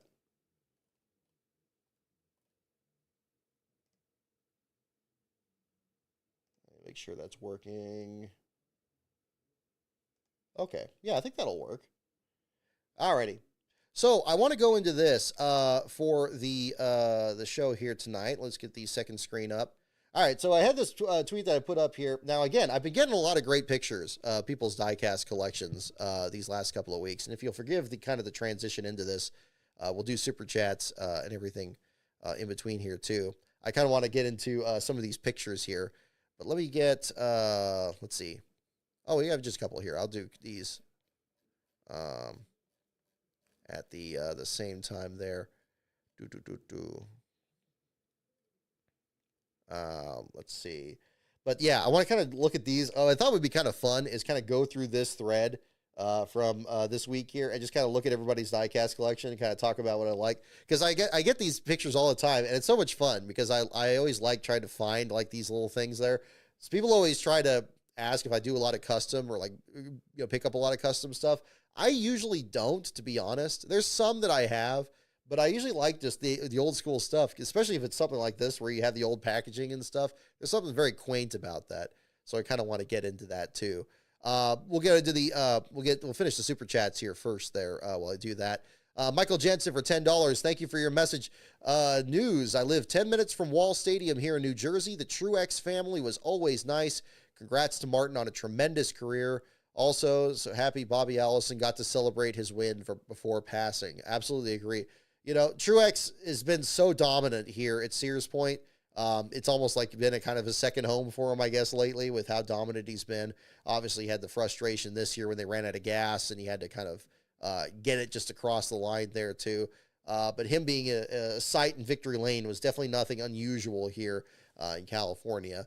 But I imagine, yeah, you living so close to Wall Stadium there, it's something much more personal for you, Michael, there. So thank you for sharing that on that. Yeah, a tremendous career Martin's had, winning the series championship, seeing how much that meant for him. The proudest moment for Furniture Row Racing as well.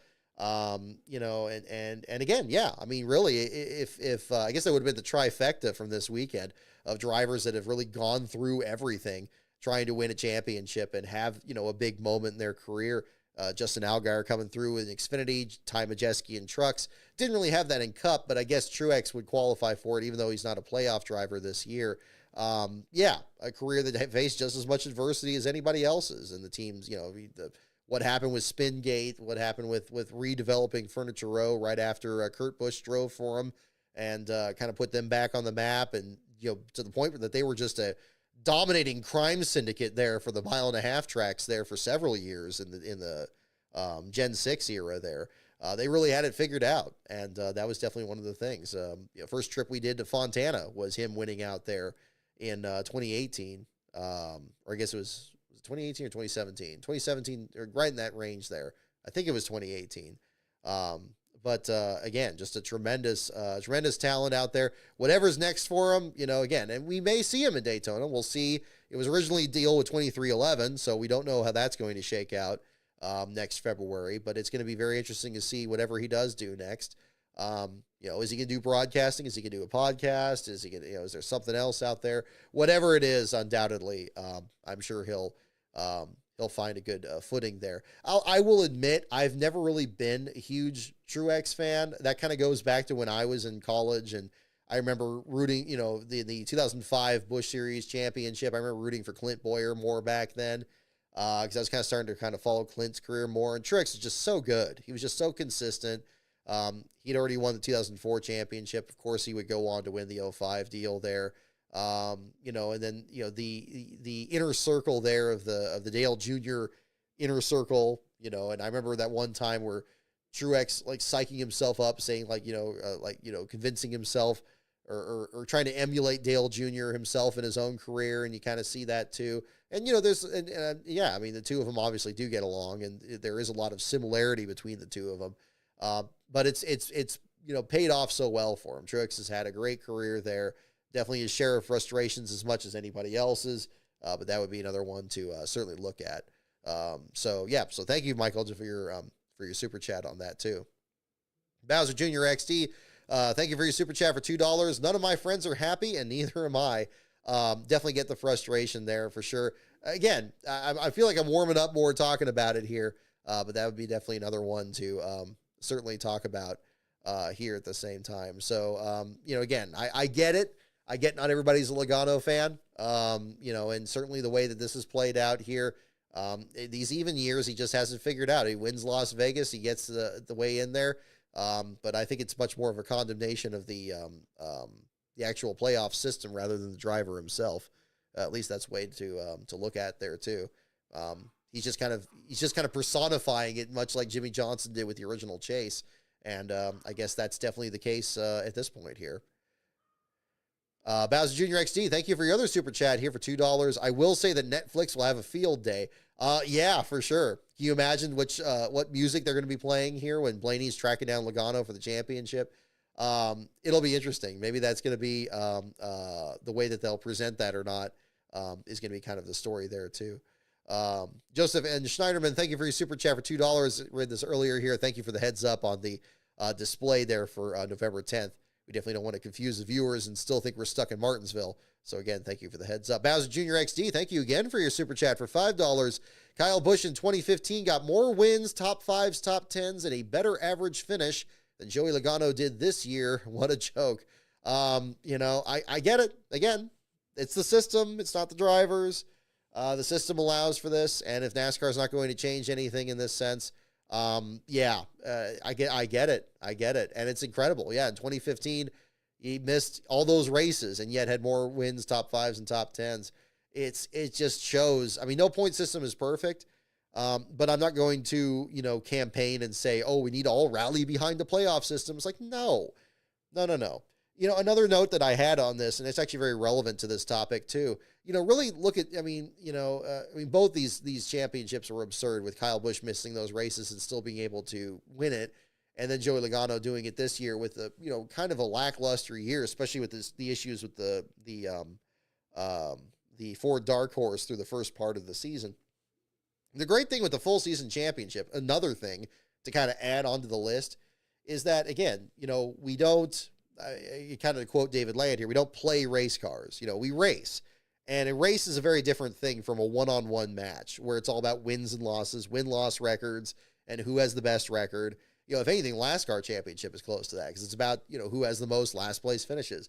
A championship isn't who has the most wins. And it certainly isn't this case this year too. You can do, and you can put together the best race setup possible. You can have a racetrack where you have the best setup, you have the best car, you have the best driver, you have everything right. The weather is perfect for the setup that your crew chief put together, or your car chief. Everything is perfect. You have the greatest pit stops. You could finish 8th in that race. And now, was that a failure? Did you not do everything you could? Oh yeah, you did. But maybe 7 other drivers were just that much better than you that day. Or they just lucked out. Or maybe a caution came out and bunched up the field. You got shuffled back. Or just any kind of other thing happened. That kind of thing doesn't usually happen in stick and ball sports, but it happens all the time in racing. And the problem is the playoff system it ignores that. The playoff system is like, oh, well, hey, all you have to do is win and you're in. It's like, well, that's so much easier said than done. There are so many drivers, even championship caliber drivers, that can't win or try to. I mean, look at Ty Gibbs, for example. Again, he had 2 straight seasons now getting in there. And I know Steve Letarte was talking about a threshold when you reach a certain number of starts, you're able to pull off your first win. But hey, we've had drivers break that up all the time. Ty Gibbs still hasn't won a race. Not for lack of trying, not that he's not talented enough, not that he doesn't have a great program, and everything, and really trying to develop and be as good as he could be. And really, ultimately, I mean, that's what kind of keeps him out of the playoff contention is he couldn't win in those moments. Does that mean he's a bad driver? Does that mean he's not a champ? He couldn't potentially be a championship caliber driver? No. But that's the thing. So when you have a full season championship though, what it does is it forgives that a little bit. And it allows for a situation where, a team could be like, okay, well, maybe a 5th place finish was the best that we had today. But maybe the next day we're able to be like a 2nd place car or a 3rd place car. And then maybe another day that extra little element happens and they're able to, take a win. A win, isn't normal. We saw Kyle Busch go winless this year. We saw Martin Truex go winless this year. We see these drivers that are excellent drivers. Sometimes they've had bad luck. Sometimes they've had bad races, but they have all had 36 opportunities. And you think, oh, well, certainly they should have won races. But look how many other drivers are in that position that could have won those races there.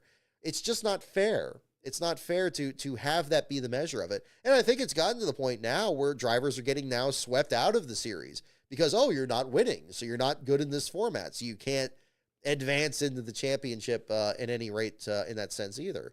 And it's just too bad because it's so minuscule. I mean, it's so diminutive. And in 1992, Dale Earnhardt had a terrible season. Admittedly, he did. He only won one race. But does that mean like, yeah, he should be in a championship battle with Kawicki and Davey Allison and been right up there and having a shot for the championship? Well, no, not at that point.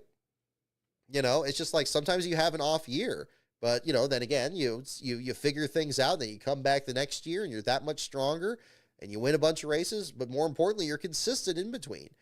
That's one of the things that Jimmy Johnson was so frustratingly good at, even in the chase system, is that they would have like maybe a ninth place car and they would like work on it, and they get that thing up to third place. And then if they got to third, they had a chance at winning the thing. And probably half of those times they did. And that'll get you up to 80 plus wins that quickly, if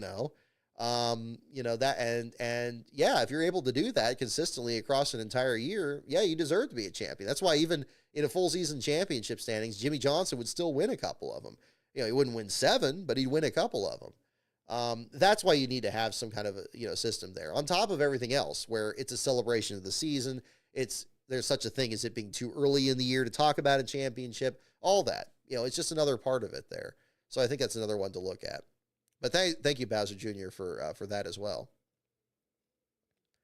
I think we're caught up on this. Okay, so let's go into this. Let's go into this diecast part here as well.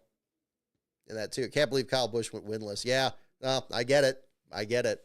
It's frustrating, and when you get down to these last couple of races and you see how many drivers are winless, and there's not enough races for all of them to win, and then it gets really rough. Oh man, I've been there for drivers that just can't be pulling for them there. But that'll be another one to look at. So I want to kind of go into this and kind of have some fun here looking at some of these diecast pictures, and we'll do some trivia here after that. But again, thank you for the super chats. If you have any questions, it's something I haven't covered here, because I know there's been just an absolute ton of stuff happening these last, even this last week here. Definitely mention it in the chat. I'll kind of browse through the chat here in between on this, but I think this will be a fun one to kind of catch up on here at the same time. How does this look when I make this bigger? Oh, okay, cool. There we go. So Sean Parks kind of leads us off. And again, I've been getting these other pictures, and I have way more than like 250 characters to say about this. So I kind of want to go into this here. So first of all, let me kind of bring the microphone here a little bit, because I'm going to kind of be looking over this direction. All right. So first of all, really good stuff. I love seeing the old Racing Champions diecast here. So you got your Jerry Nadeau Busch car down here, the Busman car. Probably would surprise you. I didn't really follow the Busch series that much, back in this era, in the mid-90s. I just watched the Cup races. So I didn't see Jerry Nadeau coming until in 1998 when he was out there in the First Plus car. So I've had to learn more about this in hindsight. But here's one of those 1995 issued cars where they just had the big wheels and the old blister packaging on here. That's a great throwback. So good find on that too. You got your Loy Allen, the 1994 Daytona 500 pole sitter. Great prices on these too. You got like some here, they're like $4 or maybe $2 on that. That's a steal for some of these classics. I don't have any illusions about this. A lot of the diecasts I collect over the years, I don't think it's going to be worth anything or anything like that. I just pick up stuff I like. Like if it's something I see that I like, I'm going to go for it here. These were fun too. Anybody else collect like a lot of these, like with the little micro machine ones? And Racing Champions had fun with this too, where they would actually make like the little, you see the bigger ones here, the 64 scale with the stands. And then you got like the even smaller ones. I think it's a 1/44th scale here. You got Terry Labonte's 2-time champion car here. That one's pretty cool. I'm trying to remember when Joe Nemechek ran this black version of the Bell South car. That's pretty cool. I don't remember which race that was, but that was a pretty fun one at the same time. So, again, back when, alternate paint schemes and stuff, I mean, Racing Champions just make everything under the sun. Really cool find. Good one on there too. Looks like Michael Waltrip, Pennzoil Pontiac here. Like that they had the yellow. I mean, at that time, you didn't have like a lot of the cars with like you see like kind of the black windows. You couldn't see the interiors, kind of like the old Racing Champions here. This one here, probably like Action Performance or Revell or something for the Waltrip car. It's great that you can see through the windows there, and you got the yellow interior, kind of have that really bright look there. This here, you got like a track car. Looks like one of the Napa 500s in Atlanta. I don't know if that's a 2000 or the 99 car. It's a little hard to see. Is that on there? I think I have the 2000 car somewhere because I picked that up for Jerry's first win. But that would be another one too. Yeah, Sean, no, thank you for sharing your picture. Good idea on this. Again, you're asking the NASCAR championship for Collection Cool Diecast. That was kind of the thinking there on that. So yeah, we did get some submissions on that, and I wanted to kind of show that as part of the show here for tonight. So yeah, great finds. Definitely agree that you got some good finds there at the same time. Now Sean Cedar here had these pictures. I've never seen these before. I don't know if these are like custom made or something. Look at this. Just a beautiful display. Let's see, maybe, can I make this a little bit bigger? Let's see. There we go. There we are. Look at this. I mean, an actual display case to have like all the winners from the 2000 season. I mean, it's so challenging to, especially find multiple versions, especially when Jeff Gordon and Bobby Labonte are winning these. Look, you even have the actual Homestead alternate scheme for Tony Stewart down here. And then, of course, yeah, you got to have the Jerry Nadeau, Michael Holligan car for the Atlanta Championship at the end of the year. But yeah, there you go. The Earnhardt Winston car, the Talladega winner, the Noble 5 with the bright orange roof number and the rear spoiler. Good choice on that. Matt DiBenedetto's favorite paint scheme, that Jeff Burton car with the old X-Side scheme. Really cool display. I mean, that's always the challenging thing with any diecast stuff in general. Look at that. Yeah. Oh, those frames are incredible. Exactly. You got this. You got the, even found the Max Life version of the Mark Martin car from the Spring Martinsville race that year. Again, 2000 was, I mean, it's terrible for the tragedies that happened that year, because other than that, the 2000 season was really interesting. I mean, yeah, Bobby Labonte kind of cruised for the championship, but it was just a very interesting year. And I think an interesting transition for just the style of these paint schemes too. They had some really nice looking ones there. So yeah. There we go. Yes, Tony Stewart really took off that year. Look at all these here. There's the summer. There's the New Hampshire win down here. Dale Jarrett's dominant speed weeks there, shown at the front there with the Bud Shootout in the Daytona 500. Earnhardt's photo finish here at Rockingham. Ward Burton ends his losing streak by winning the Spring Darlington. Rusty Wallace wins his 50th race. And then Dale Jr. wins his first. Then Matt Kenseth wins his first in the 600 after Nadeau blows his engine. This is the Dover race. I think that, or I guess it was the fall Dover race. Yeah, that Benson got second in the Aaron's car.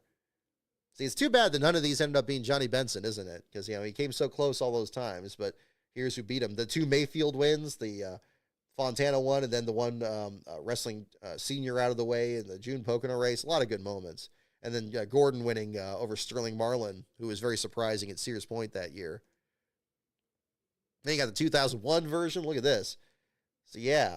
I mean, a little bit of a sneak preview for upcoming episodes of 500 Days. Just gives you a little preview of which winners we'll be talking about in those. And we're still moving a pace here. We're way up here at this point. We did Bristol. We did the Elliott Sadler win. We're going to finish this row here pretty soon with Texas and Martinsville. So, of course, if you're a DJ fan, you're going to have fun with these next couple of episodes. But then look down here. We're going to start talking about some very interesting wins in this stretch down here. Oh, yeah. That pretty much this entire row is going to be some real bangers. Like, you guys are going to have a good time with that. So we're going to get those going here very soon. But yeah, nice display and a really interesting variety of cars. I mean, look at this. You got your Craven, you got your Nemechek, you got your Marlin, you got your Ward Burton at the Southern 500. You got Rudd breaking through at Richmond. And then, yeah, I love it in the comment here where it was tricky to find a Robbie Gordon 31 car there for the New Hampshire race. But again, that showing up there too. So yeah, beautiful displays. Good find. Thank you for sharing it too. All right, Kamikaze Games sharing his picture here as well. We got this. Of course, you got Tails in the picture here. So here we go. You got the Derek Cope. Okay, which one do you have here in the Hot Wheels? We got Terry Labonte here. Right on. Casey Mears in an IndyCar. Is that what I see on that? Goodness. See, again, I'm not as well versed in IndyCar, but there's that. I recognize this Tony Raines Xfinity Series car because this showed up in just one episode of another video I'm working on here in the moment here too. So that showed up. You got your Alan Kulwicki in the Matchbox one. You got the Kerry Earnhardt, the Kannapolis Intimidators car. Benny Parsons. It's like a Ford Torino. You got like I think that's or I don't know if it's a Torino or Talladega. Gosh, I don't know what year did he run the yellow car. I'm trying to remember offhand. I think it's Butch Miller in the late model there. Probably a Nemechek Army car, the Mark Martin one here. Oh, very good. Very good. No, there's some fun stuff in there for sure. So yeah, definitely thank you for sharing that there too, KG. Absolutely. Which one we got down here? We got Hallie Emery on here. Okay, here we go. All right. Now these are interesting. These little racing collectibles collector series ones. You don't see. I usually don't see these at like one of these little deals, but yeah, that's a different one that you didn't see too much at. I don't see these too much at like these collectors things, but every once in a while you find one of them. Like I had one that oh gosh, the Buddy Arrington one that was a Ford, and I guess all these are Fords here. You got the Kyle Petty 711, Rodney Combs, and the Elmo Langley car, and the Junie Donlavey one, the version that Dick Brooks ran, the Chameleon sunglasses car. That one drips 80s. Like, it's just a beautiful paint scheme, even though it's just blue and white on it. We got another Kannapolis Intimidators car. We got another common trend here. So yeah, we got an Earnhardt. We got let's say Earnhardt Busch car here, with the number 8 on the door there. Very cool, like a classic label. I didn't know Winter Circle made that body style. That one I don't recognize before. The Kawicki Army car from 1991. The Martin Bahrain. The Team Ireland car from 1992. I like this Matchbox for the Racing Champions one's good. I'm very much a Racing Champions loyalist, but this Matchbox version with the number very big on it and the nice big Goodyear writing on the tires, this one just looks really good. It's a nice render of it. And then you got the Sam Ard Busch car, the Thomas Country Ham car there, gorgeous. You got the original version of the Darrell Waltrip Tim Flock special. So yeah, these are some fun ones. Very good fun. Chevy Nova. Thank you, Charles. There you go. Yeah, I didn't know they did a Nova body on that. That's weird. So there you go. Is that the Nova for Art, or is that for Earnhardt, or is it both? Because I know this one, this Ertl body.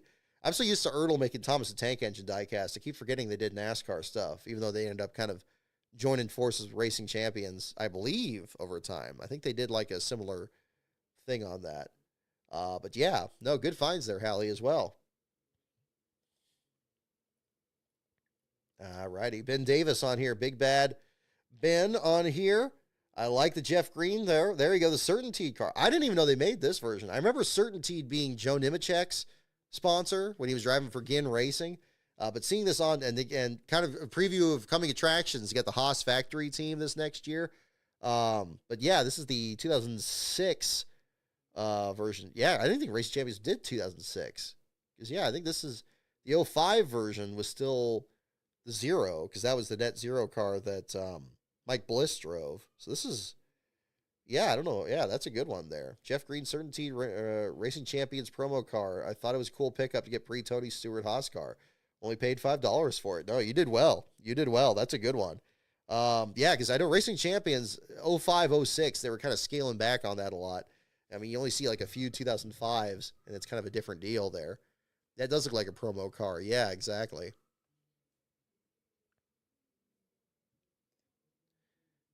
Let's see. G. And there we go. We got, oh, how well timed. We got a Joey Logano throwback picture here. The Dale having beers sharing here on this one, too. But yeah, the 124 scale of this car, they drove in 2008 before his rookie season. Always liked it because it ran a few times, and it was hard to get part-time teams.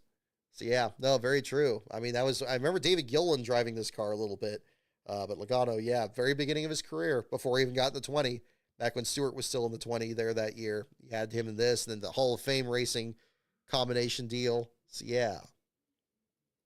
Oh, here we go. Now we got some loose ones here. Epic Green Thunder here. Thank you for sharing here. Here we go. Okay, so now we got some good Gen 6 stuff here. I like the big Juan Montoya Dodge Avenger back here with the rear wing.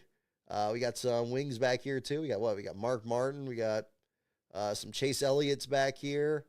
I don't recognize the 7 car Napa. Was that an Allgaier car, or that looks too far back? That may be like Josh Berry or something.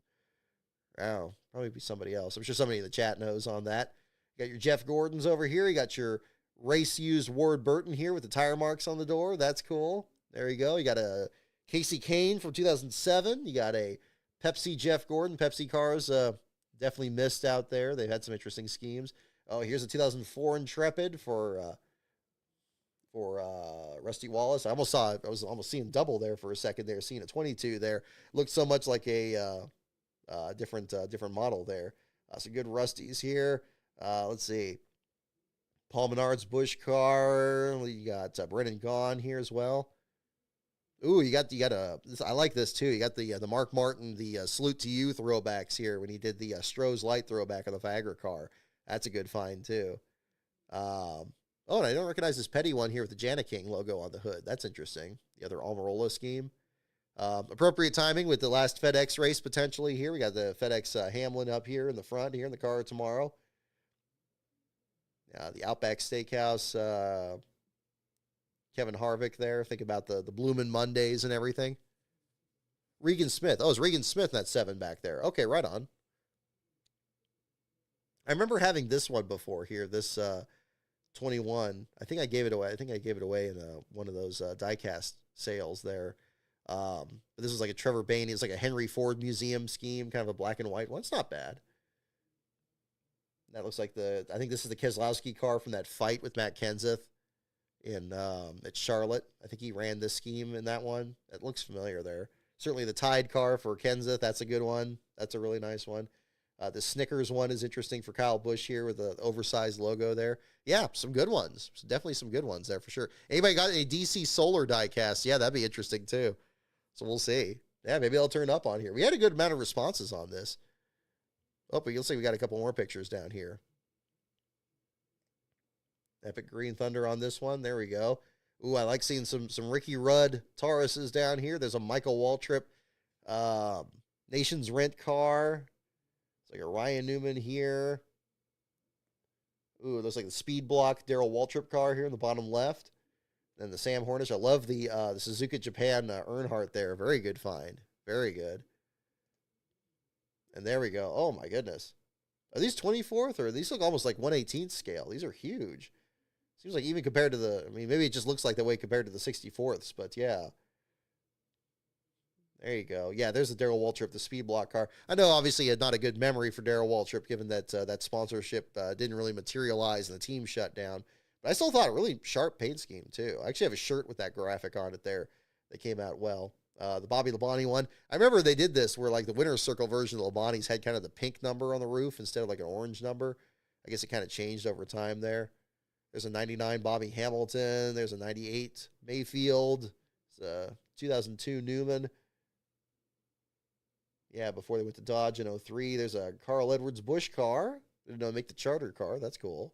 The Batmobile Elliott one. There we go. The Batman Forever one, right? That's good. I like that. Oh, very nice. Let's see. Okay.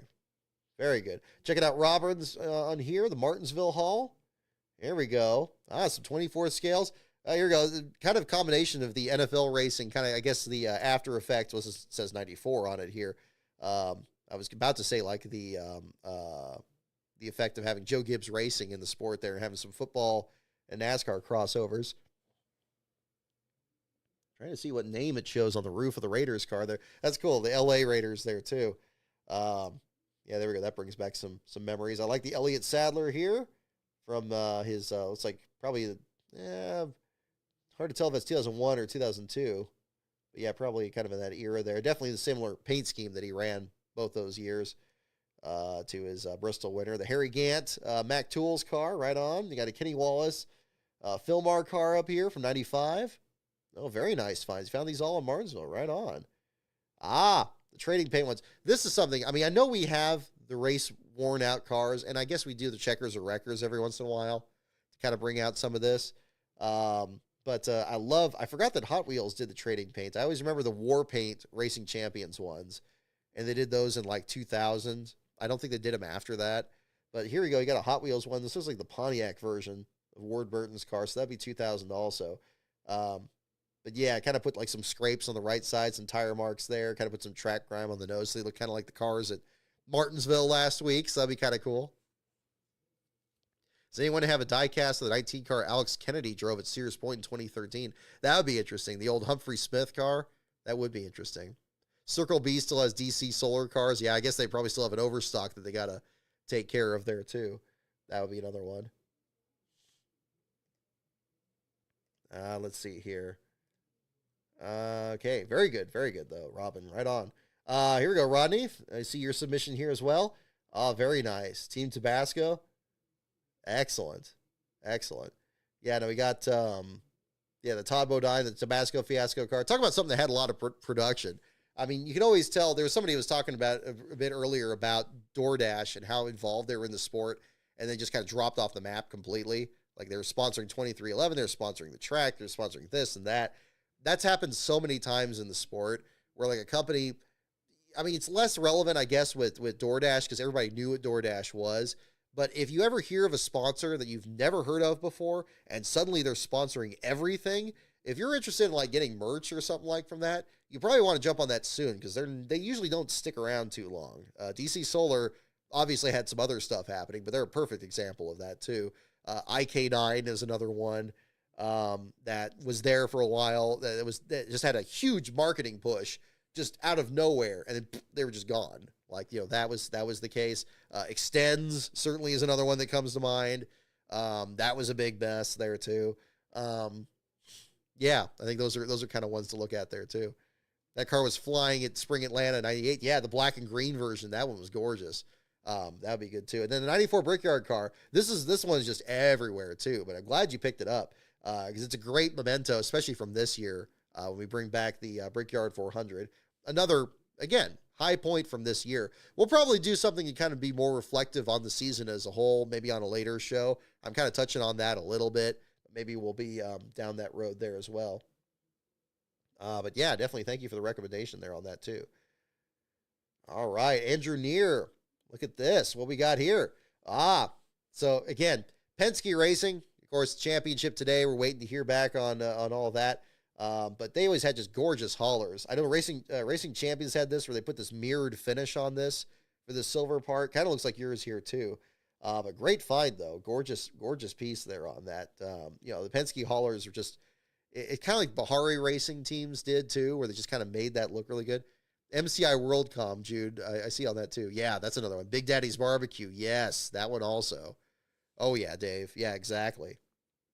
I like the Neil Bonnet down here. You got the Talladega car. I always wish they made a diecast of the actual Atlanta car because it was slightly different from this. It had Western steer on the quarter panels, and but still had mom and pops on the hood. Maybe one of these days, I don't know if Lionel will pick that up or something someday. But I love that a lot of this got produced of Neil's car, especially given what happened in early '94 there.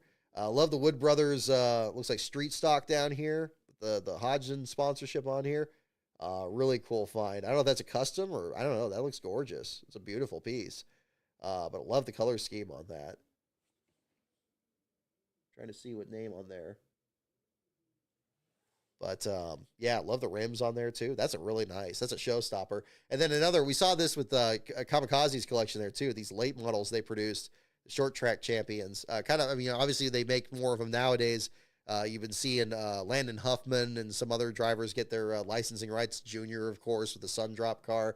But Racing Champions did that back then, too. And they made a few, I think about a half dozen of these with like Harry Gant and Rusty Wallace. And a lot of drivers that were already big names at that point. So that'd be another one. And then, yeah, you got another one of these box cars here with Paul.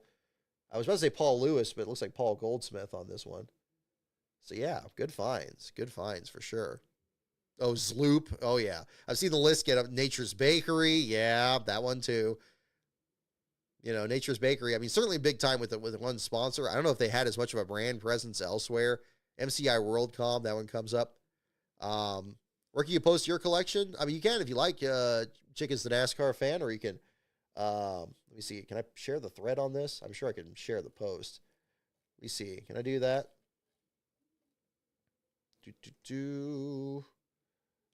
Change, embed, and remove. Change your goodbye. Oh, it's right at the top of the page. Let me just do this.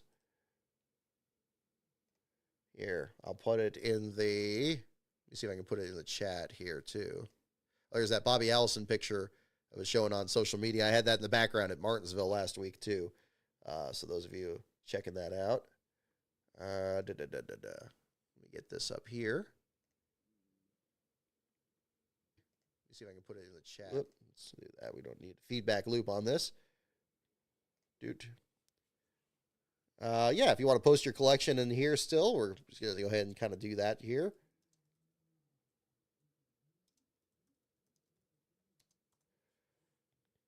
Let me know if that's working for you, and if it isn't, we can always figure that out. That should be okay. I know it's in my bookmarks, so it should be all right on that. Surprised Enron never sponsored NASCAR. Yeah, it could be a situation like that too. Big Machine Records, yeah, potentially. I mean, the Hooters deal, yeah, man, it stinks that blew up. But I'm so glad that Elliott won the Hooters car. That just made a perfect ending to my Kawicki video. I love being able to put that in there and kind of bring things to modern era there a bit. Christoph, thank you for your picture here as well. Got the Earnhardt collection there. You got the 98 Bass Pro Shops sponsor. One of the first times, I think one of the first times, if not the first, on that. Oh, Michael, you sent a couple super chats for Truck and Xfinity? Oh, no. Okay, I hope I didn't miss that. Let me check it on the list here. I can jump into that. Don't worry about it. Hopefully that went through. Did I miss that? Xfinity. Oh, you did. You did. I'm sorry. Let me get that into there too. Oh, goodness. I didn't know we had that many. Okay. Let me get that as well. I was just kind of scrolling to the top of the screen. It must have been before that. Michael Jensen, super chat for $10. Thank you again, for sure. First one, Trucks. Mike Curb is the listed owner of Majeski. Do we know how involved he is? Because it's his first NASCAR championship in 40 plus years. Probably second best win for him after Petty's 200th. Very good point. You know, that's a very good question. Michael, thank you for bringing that up. I hadn't thought of that. I usually just think of it just being another Thor Sport entry. But obviously these days you got to have other investors and stuff to kind of be a part of it. Yeah, I mean, that'd be interesting to find out. I'd have to look that up. It would certainly be, yeah, his first, championship. He's been involved in the sport. It usually does seem to be involved with the number 98. Now that you mentioned it, kind of thinking back to, that time with Josh Wise and the Phil Parsons team. I know they had an investment in a couple races. Excuse me.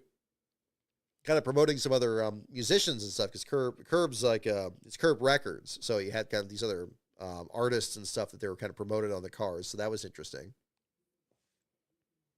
But yeah, no, thank you for the super chat there on that. That's a very good point. You'll get kind of another connection between the past and the present, and even the Petties. I mean, of course, you know, you mentioned there Petty's 200th win, and the fact that, you know, the fallout of what had happened after the controversy at Charlotte in '83, and then him having to drive for basically another team and winning those last two races is still just under bizarre circumstances. But yeah, quite the story there.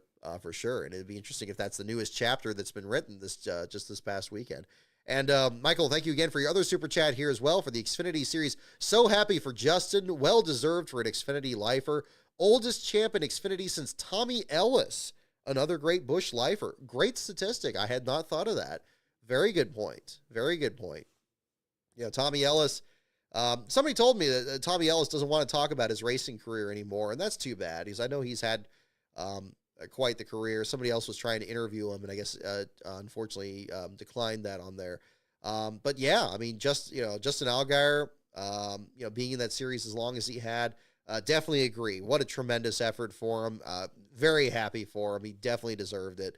And my goodness, he had to go through even more bad luck to get to the good. So that would be interesting.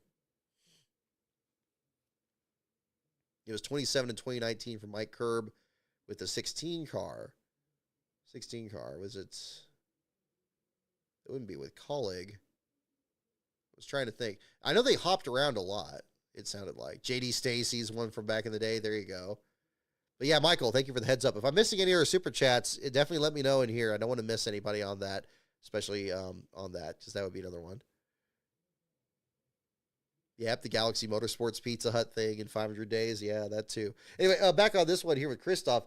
I like these displays Winner's Circle did, where they had like the statue and the Winston Cup trophy. I have like the Alan Kawicki one, where it had like the portrait, the Sam Bass portrait, the car next to it.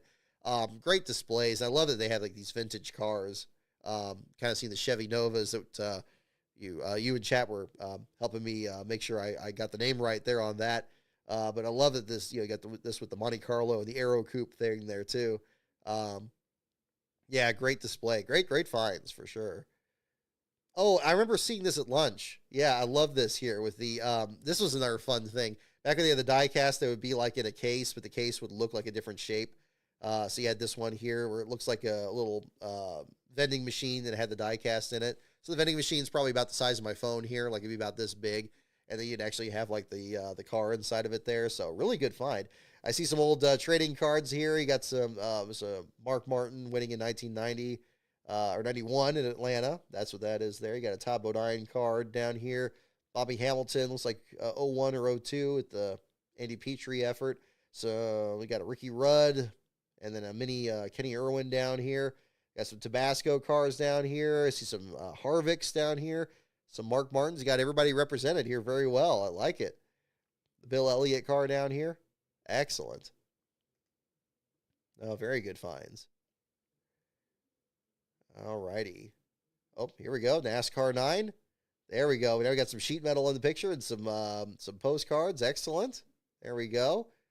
I like it. This is Ross Chastain door, I guess. I assume on that one.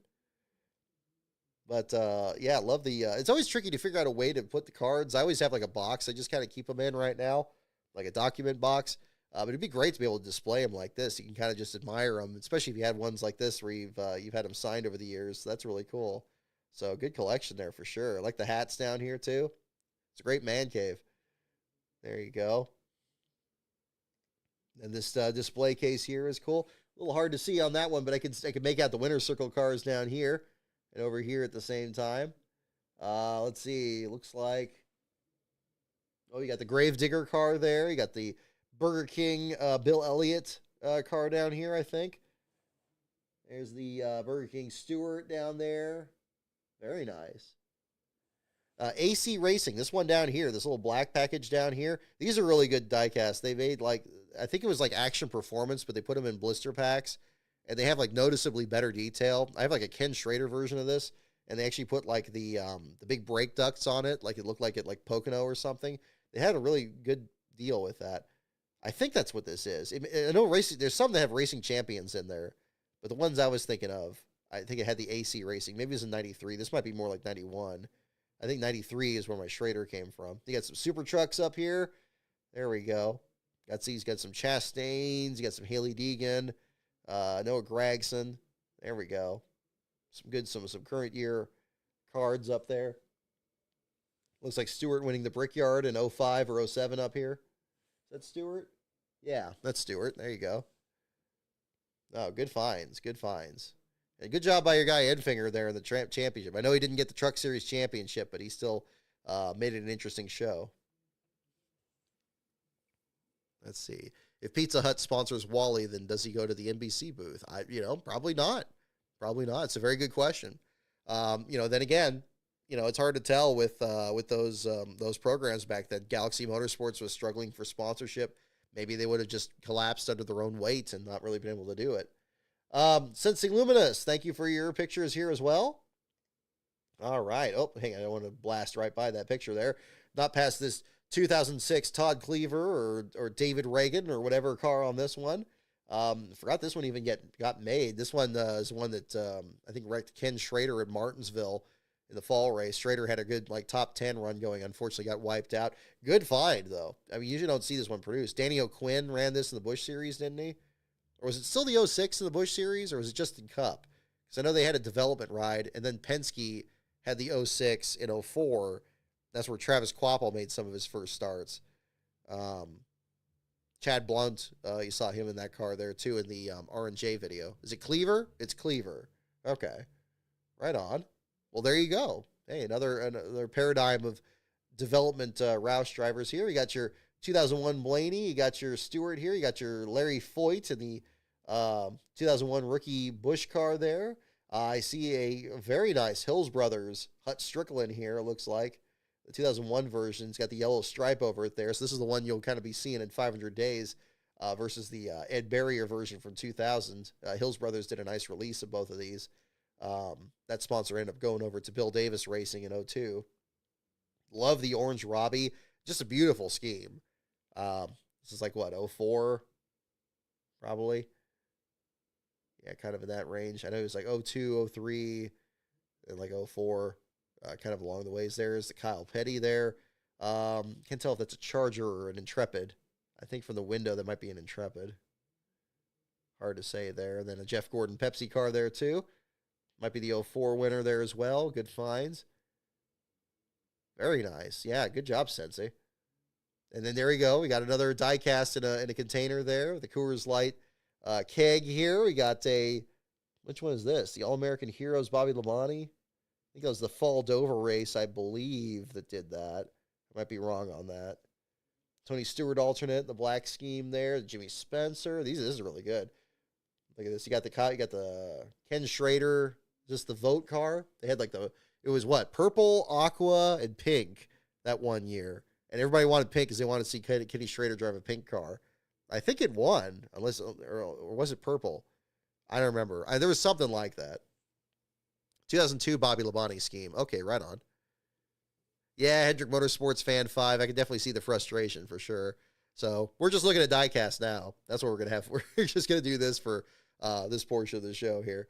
You got your Jimmys, you got your Power of Pride cars, you got your Jimmy Spencer Kmart car, you got, looks like the 2001 Jeff Burton there. There's definitely a 2001 Mark Martin, the silver car, which is cool. Kind of an offshoot of the Eel River car from 2000.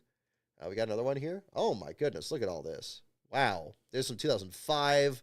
No, 2006. There it is on there. Shoot, I didn't even know Racing Champions made this much stuff in 06. That's what the modern knows. Look at that.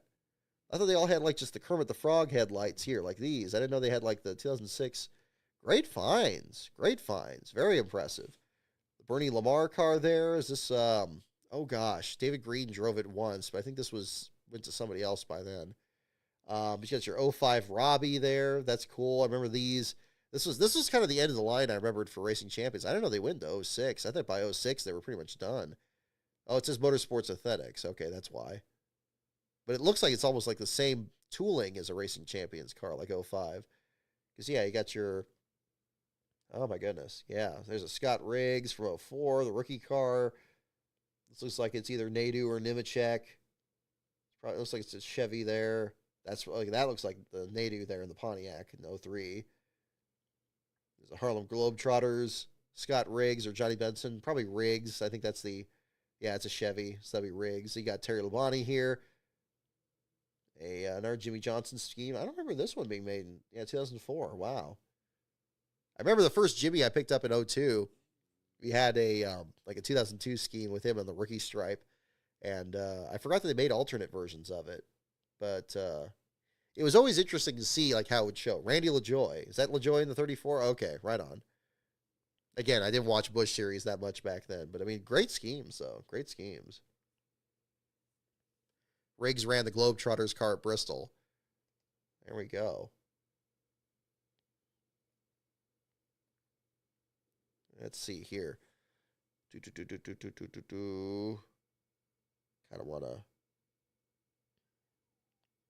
make some note here. I'm just kind of keep this here. I thought I had something else on this here. I was just looking.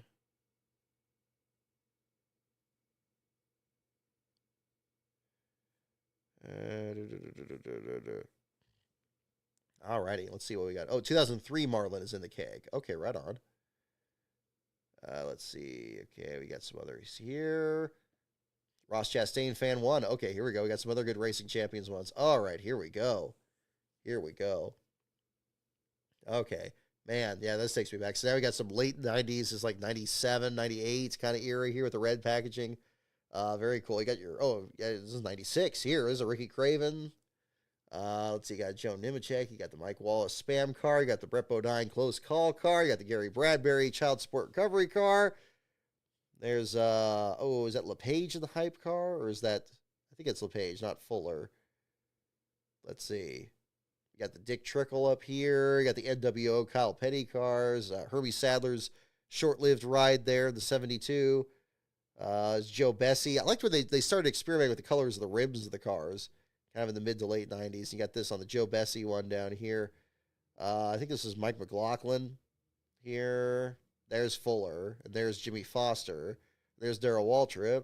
And there's Hermie Sadler again. Is this you got a silver Darrell Waltrip down here? That's good. Alrighty. And there we go. Top 4 hauls I've had at the track.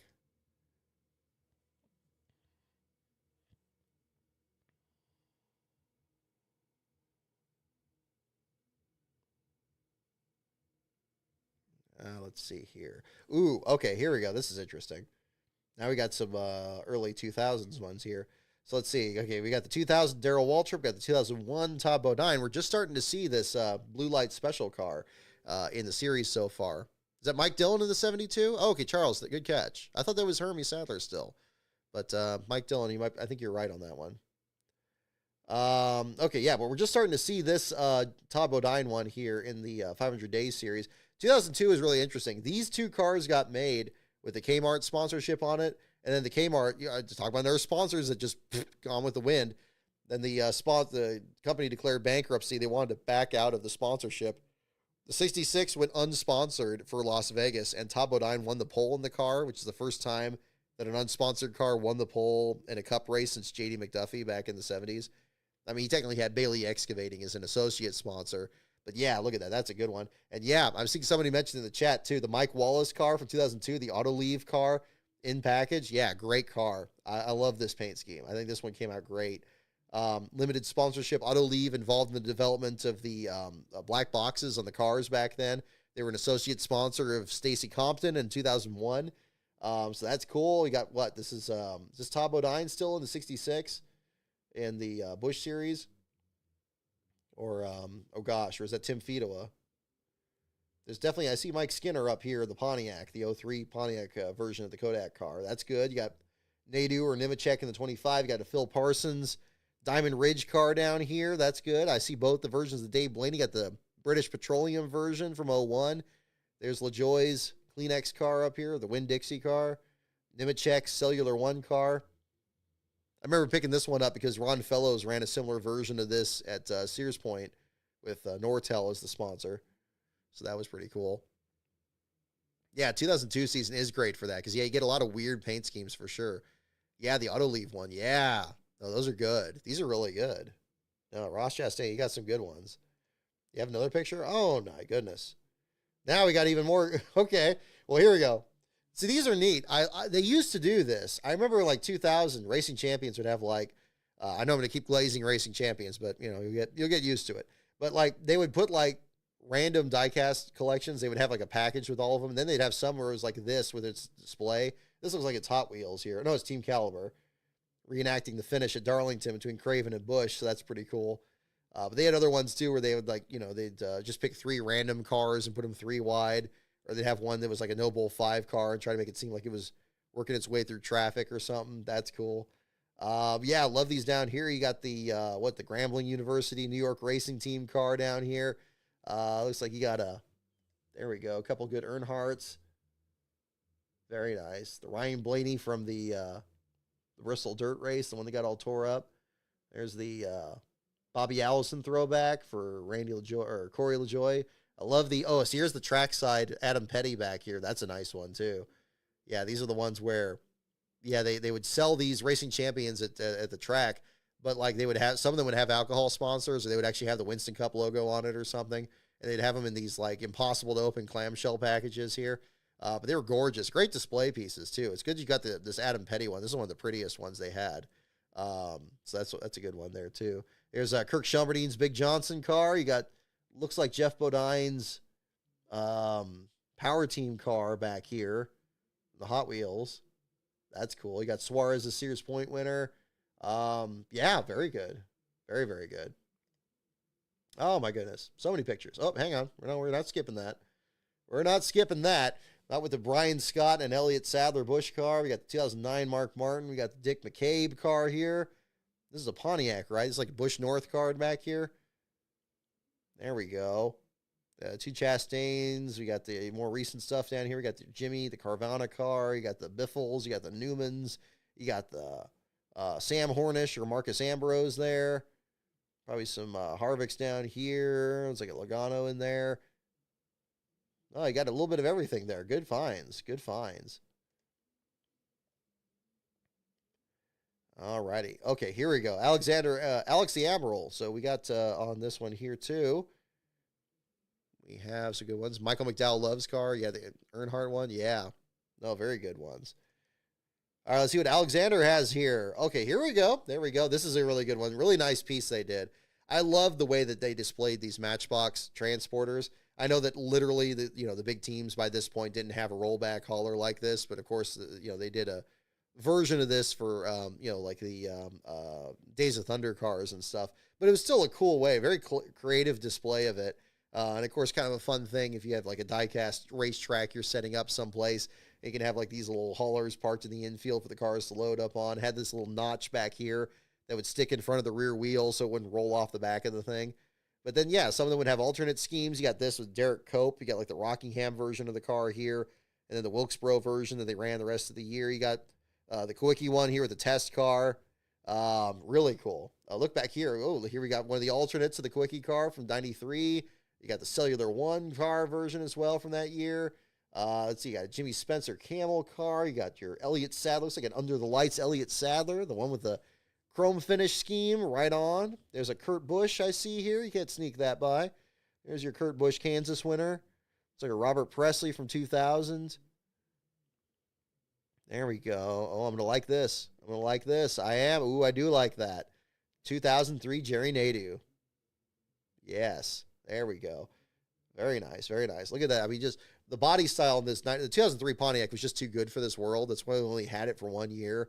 But the body style just looks so cool. Oh, and you got Jerry to sign it. Oh, well done. Well done. Well done. Very good. Very good. And you got a Bobby Ginn, Sterling Marlin. Well, there you go. Last Bro is jealous. Yeah, for sure. Look at that. Oh my goodness. The Principal Financial Group one. Or is this '06? I want to say it was '07. I think it's '07. Yeah, no, it's got Ginn on the rear deck lid. Yeah, '07. There you go. All the different sponsors they had to pick up there. That'd be another one too. Have a whole picture of the whole desk at the end. Nothing will sneak away. There you go. No, it's very good. Very good.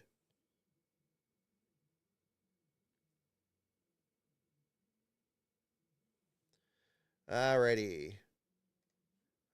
Ooh, that's a good one. I didn't know they even made this. Is this custom? This is Johnny Benson right here? I think you're in the chat there. Yeah, there you are.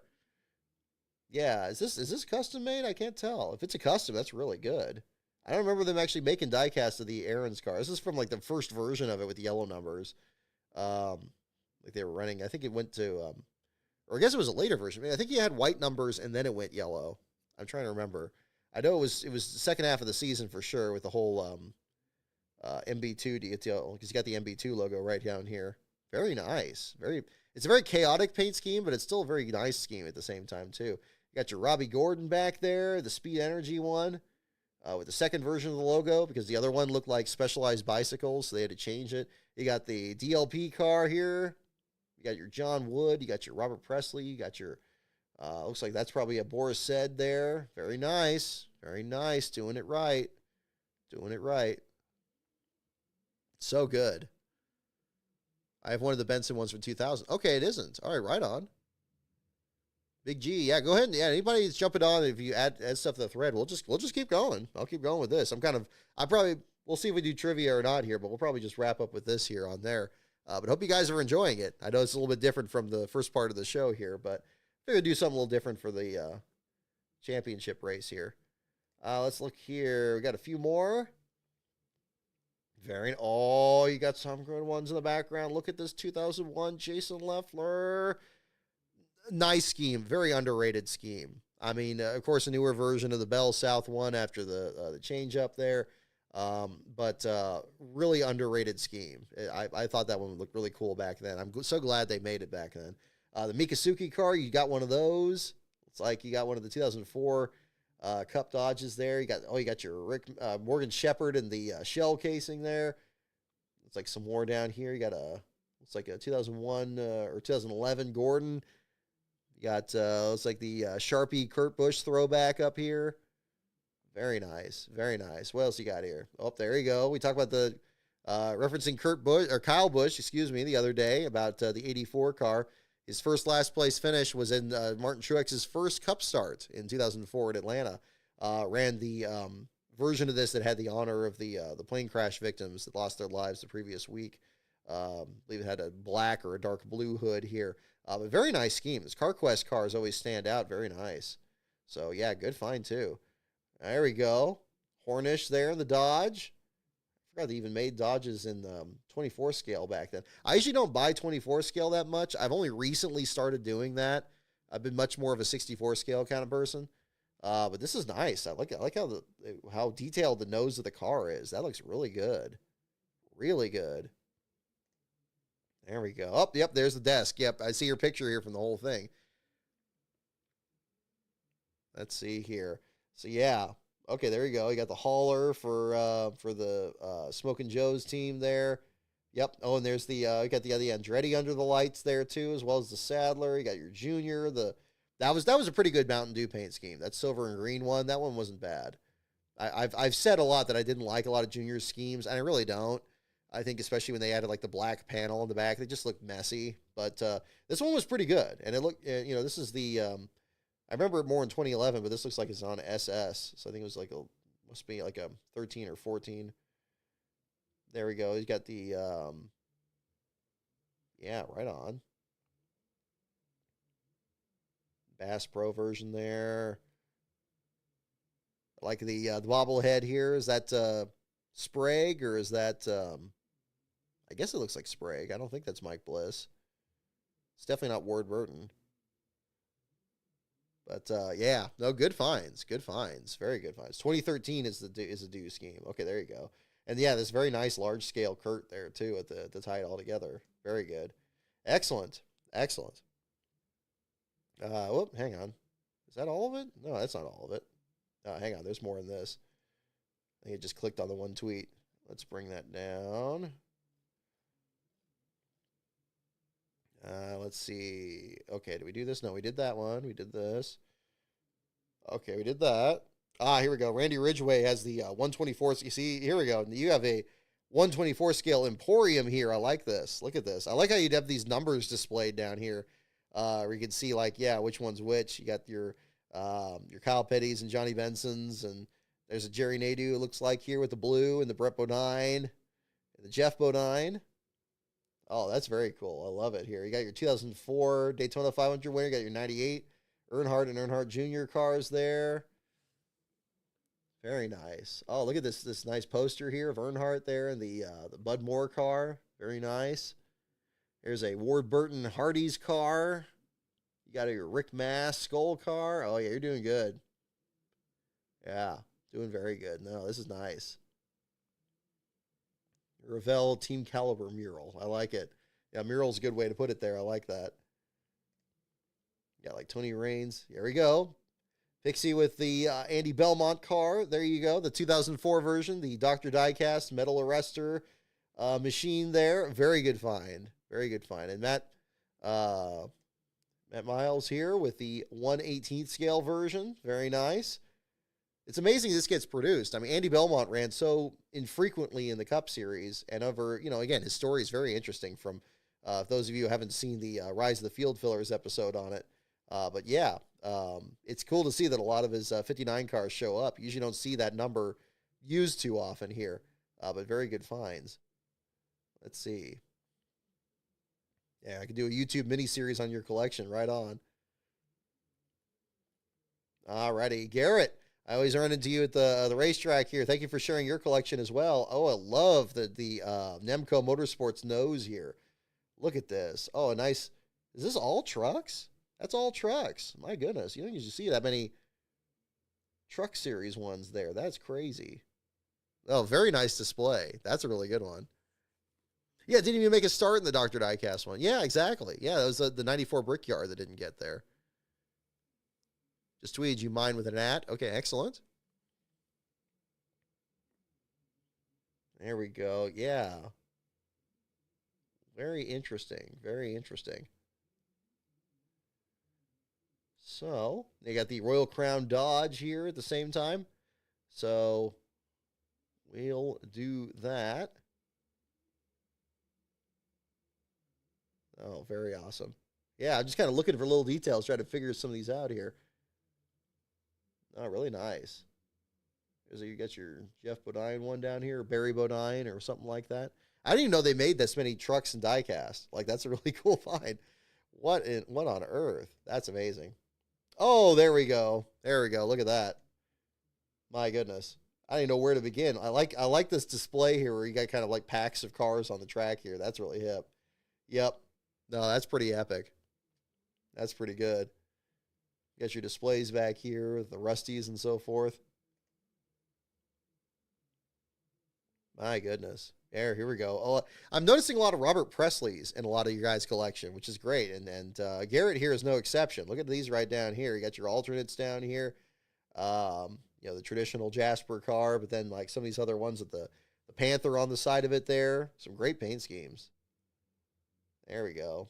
You got your Petty Fan Appreciation Tour up here. Oh, we got another one. Oh, my goodness. Oh, my goodness. Look at this. Watching the Phoenix race here in the background. I liked this Harvick one here, this black and white one. Man, this is insane. Look at this. This looks amazing. It's great to be able to find like a good way to display things like that too. Because I mean, you want to be able, you don't want to just have it like in a garage or something like that. Look at that. Look at that. That is something.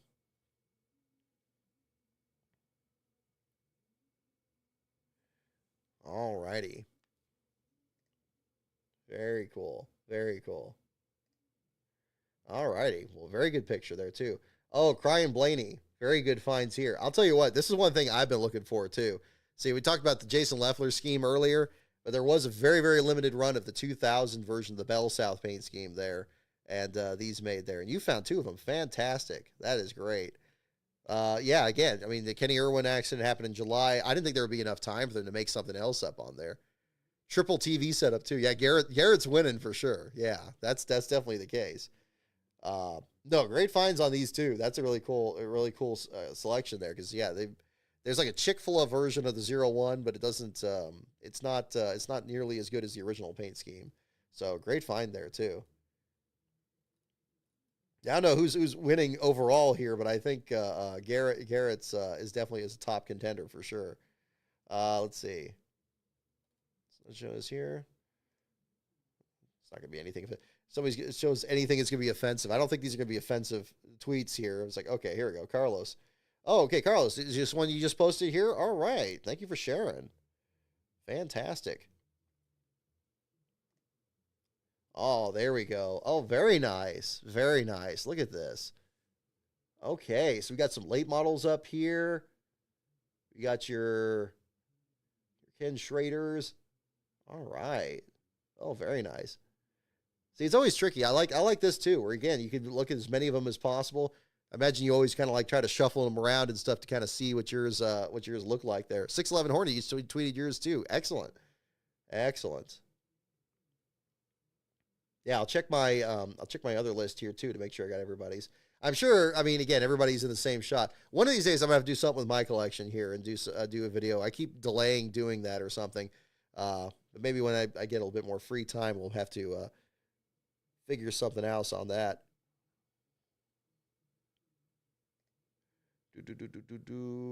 Oh, hang on, we didn't go through all these. Ooh, look at that. There we go. No, very nice display. Got a nice blend here of like the modern era ones and then the bit of the older ones here. The next gen and then the older gens here. Very cool. I like seeing a lot of the M&M's cars represented. We got your Elliott Sadlers here. We got your Ken Schraders and Ernie Irvins. You got the Scooby-Doo car down here. We got your Wood Brothers corner down this section here. Very nice. Very nice. No, it's nice. I mean, I'm glad that as many of these are getting made these days as there are. I mean, there's a lot that could be, that leaves to be desired. A lot of ones that, they get made later on. I mean, I'm glad that, even Lionel, when they do like their street release, like this Eric Jones was like originally rejected, like they weren't going to make it. And then it ended up popping up in their like store line anyway. So that was pretty cool. Yeah, pretty big, but can't show everything. Yeah, that's usually the way it goes. But this is cool though. I like this. It's very colorful too. I like the ornament back here, too. That's really good. The Jimmy Johnson one. There we go. I like these Road Champs cars. These have a really good detail on them. Like it's they made like just a few. Some of these people like they only licensed certain drivers to them. They didn't have like a big racing champions thing, but they had like maybe 5 or 6 of them, and they would do like Ernie Irvin and Mark Martin or something. But this Richard Petty, like this body style here, is one of my favorites. Like I showed a side by side with some other models there, and yeah, I showed just kind of like how much of a kick I got out of that. But that was definitely a good one there too. Do we have any calls on inspection, by the way? I know we're kind of flipping through this here, but I don't know if it's turned up. There we go. We got some bigger ones down here. I like the race car hats here to go with. You got your Jimmy down there. Very nice. Looks like a garage area set up right here too. Oh, and I liked this Jimmy. I'm glad you picked this one up. I really liked this throwback scheme where they combined Jimmy with Earnhardt and the Petty one. I thought that was cool. I know a lot of people don't like that one. I thought it was great. I thought it was well done how they kind of assembled that together. I see what they were going for too. But yeah, no, that was good. Good call. Good call. Alrighty. Martin tells Ryan Truex, it's your turn. There we go. Very cool. Very cool. Here, I'm going to switch away here for just a moment. I'm going to kind of pull up my links here. Kind of looking at this here at the same time, too. All right, because I want to look at some more of these. But yeah, big thanks for everybody for sharing your pictures there, though. I really enjoy it. So I hope if you guys are getting a kick out of this, too, it's definitely that. Oh, the cane is signed, too. Oh, right on. Right on.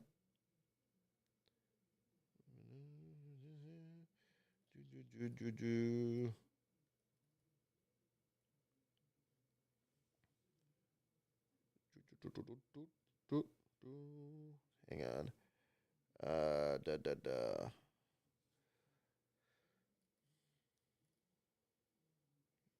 I'm just looking at this.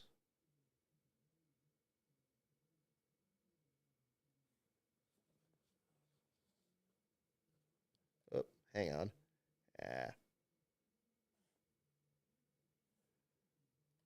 Looking up here. I'll let you know if I got some other stuff here on this one too.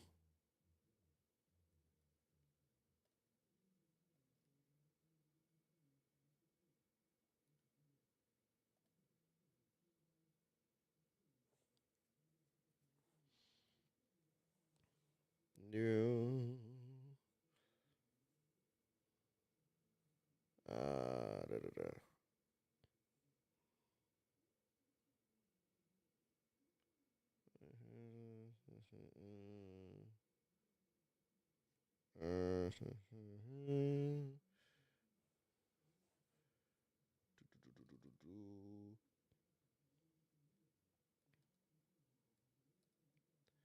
Alrighty.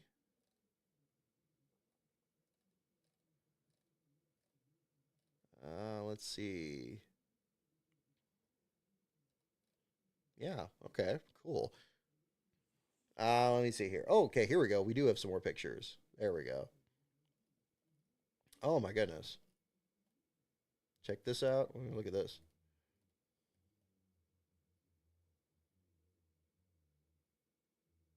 Oh, dude, that's great. Somebody worked on Truex's initial website there. Oh, that's cool. I'll retweet that for sure. Good find on that. Da da da da da da.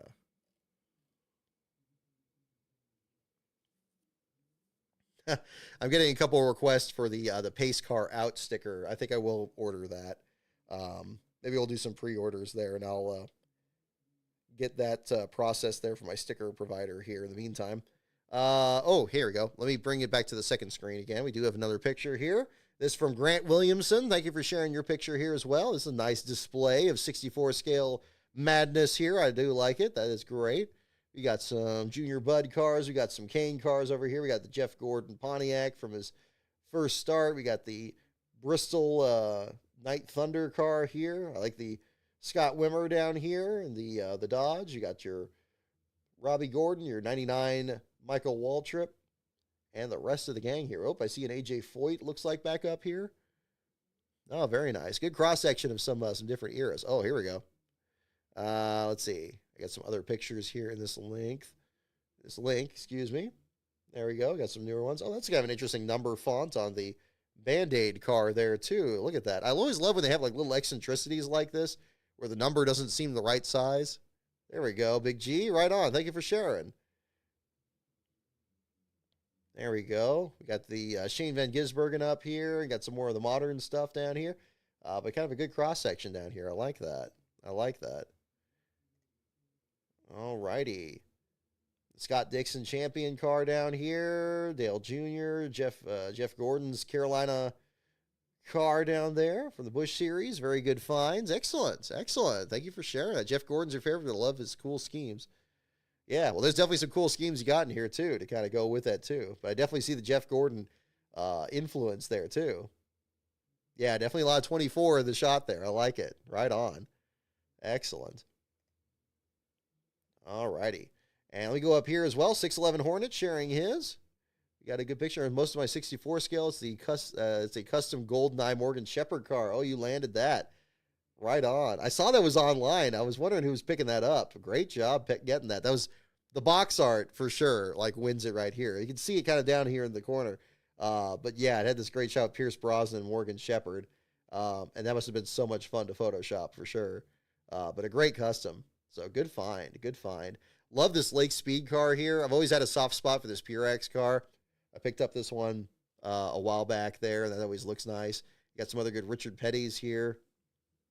Yeah, some Kyle Petty's. Looks like you got the Kyle Petty protest car with the Dale Earnhardt paint scheme down here. That's what that looks like. Get some Mark Martins. 76 on the truck down there. It almost looks like kind of the backup truck that they used at DEI there at Sears Point. They had like some of the field fillers in the truck series that year in 95. I'm sure it's another alternative Hornet Days or something there. But yeah, no, very cool find. Oh, you got the Thunderdome car down here too. I like that. Right on. Very good. Very good.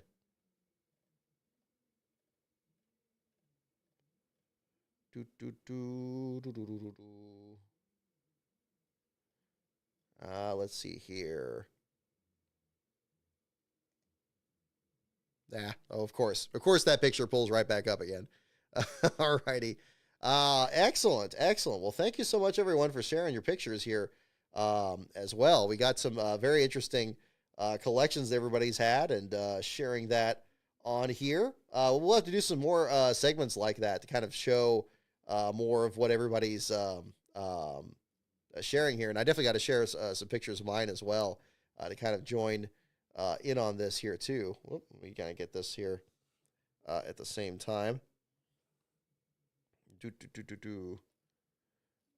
And let's see.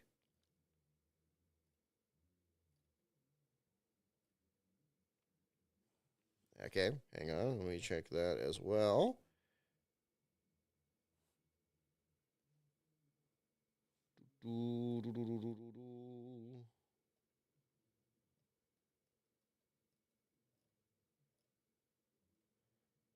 All righty. Okay.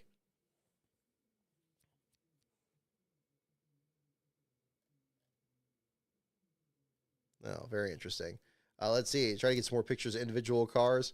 No Tim Richmond cars? Yeah, some there too. But it looks like they showed some in the background. I don't know if they were Schrader or Richmond Folgers cars, but that would be another one here to kind of mention at the same time. All righty.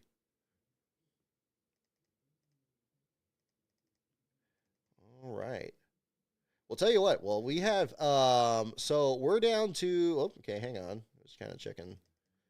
Do we still have any calls on inspection? I don't think we do. I don't think we do.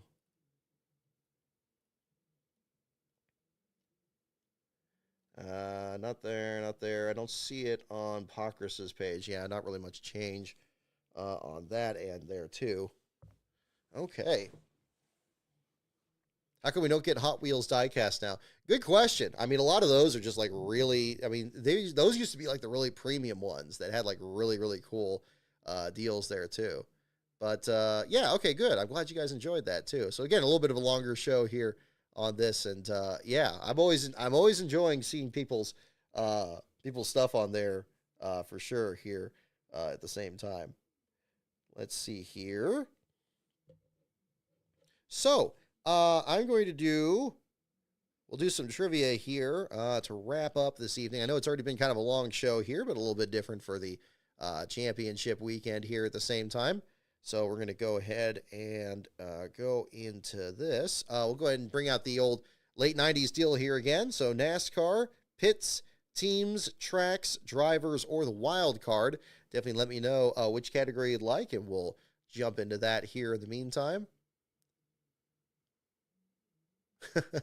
Charles Peterson, yeah. It's just, yeah, that was a great, Garrett has a tremendous setup. We've talked about it in the past there before, and he showed me some pictures, but it's been a while since I've looked at it. But yeah, that one's pretty impressive. So yeah, very interesting stuff there at the same time. You're in Nevada, it's still early. Yeah, here in California too. We still got 7:30 here, Pacific time here on this. But we'll do some questions here to wrap up. Let me know which category you'd like. I'm going to have some water here in a moment. And I will, let me close that. There we go. Make sure we're caught up on here too. Had a lot of moving parts here at the same time.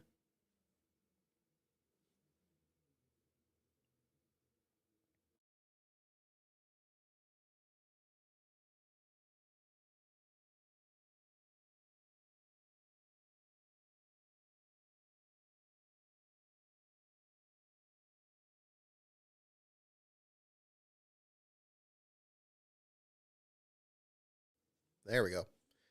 There we are. Unrivaled. Yeah, there we go. Looks like a lot of requests for wild card here, so that's cool.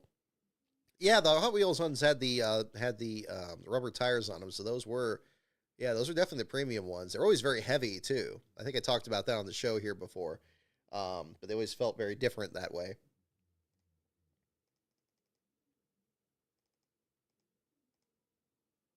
Let's see.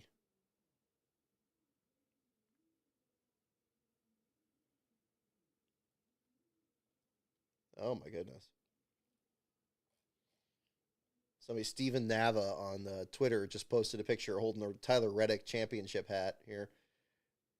So again, for those of you, let me, where is it? Whoop, hang on. Don't mean to poke the cord here while everybody picks a category. Looks like we're going to do some wild card questions here in a bit.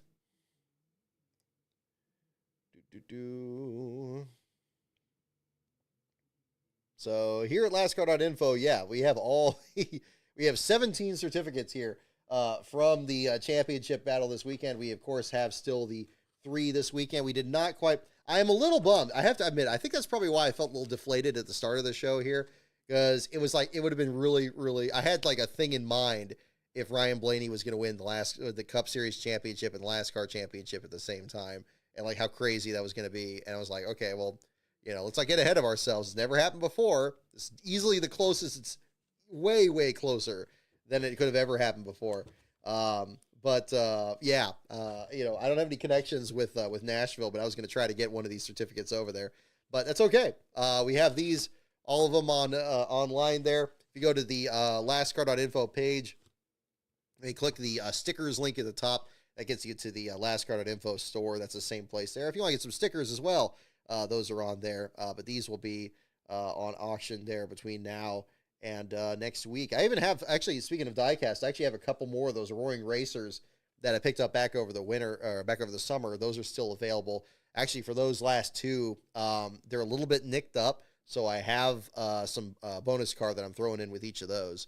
But that's available on there. I need to update that listing because that's we got down to those last couple there.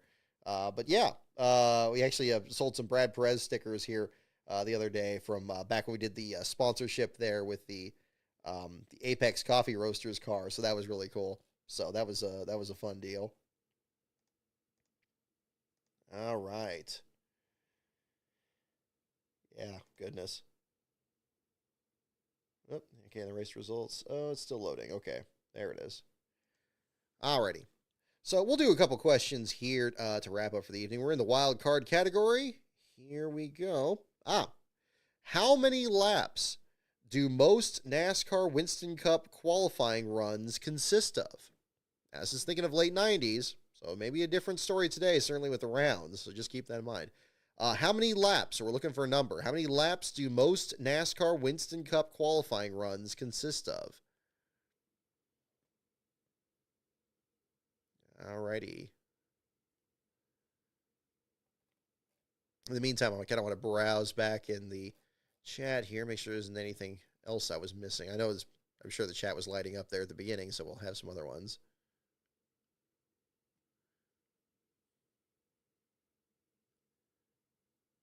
Yeah, the money is the only reason that the playoffs still exist. It's very much a potential possibility there. Sir Rickelstein. Desert Fox, yeah, Keselowski said this should be a dagger in the playoffs back at Martinsville. Yeah, no, that's true, and I agree with him there too, especially from what he saw at the same point there. Jimmy Clements, do you think that some year or even this year the champion will be disqualified? Not likely. I mean, the inspection takes a very long time. When I was covering it last year, I usually take a pretty long time on the articles. I tend to usually be one of the last people in there just because it's not a point of bragging or anything. It just takes me a long time. I'm downloading quotes and stuff like that.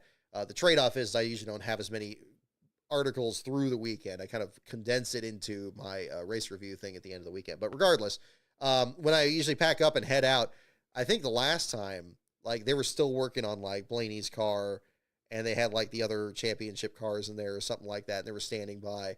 And yeah, it was well after dark at that point.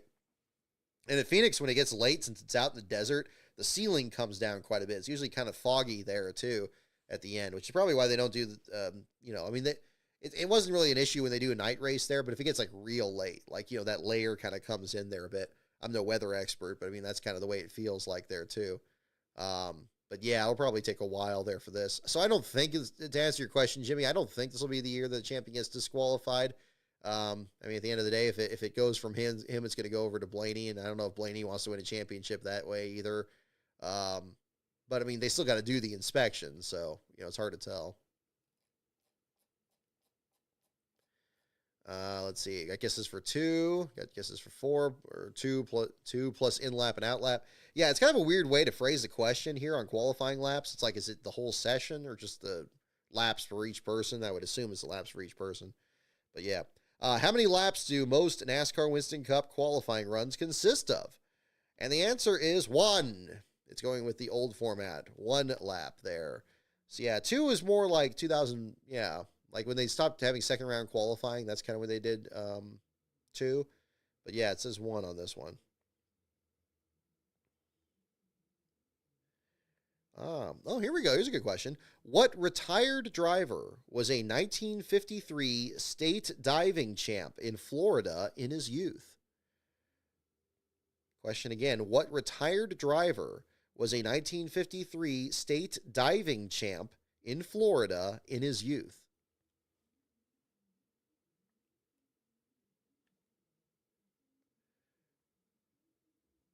Alrighty. What retired driver was a 1953 state diving champ in Florida in his youth? State diving champ. Yeah, I just went with 1. That's kind of weird. Yeah, I like. And again, those of you, I like Christian Coppola's comment here. It was like 4, 2 plus in lap and out lap. Yeah, I mean, again, I I don't think that was a good question to have on here. So don't count that one against your score. What retired driver was a 1953 state diving champ in Florida in his youth? 1953 is the year.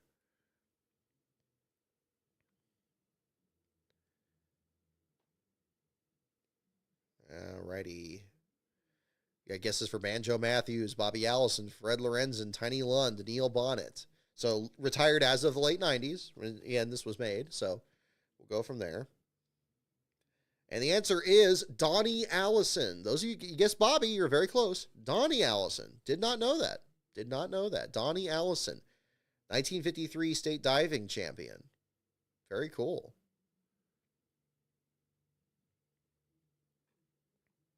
Yeah, the Allisons were in Florida there around that time.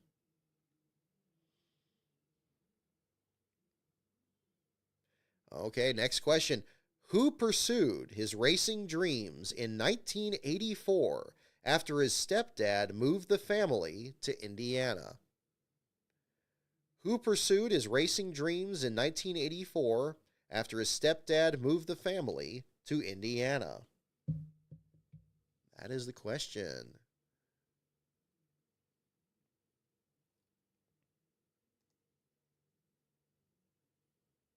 Let's see. I kind of want to check this again here. Boop, boop, boo. Do, do, do, do, do.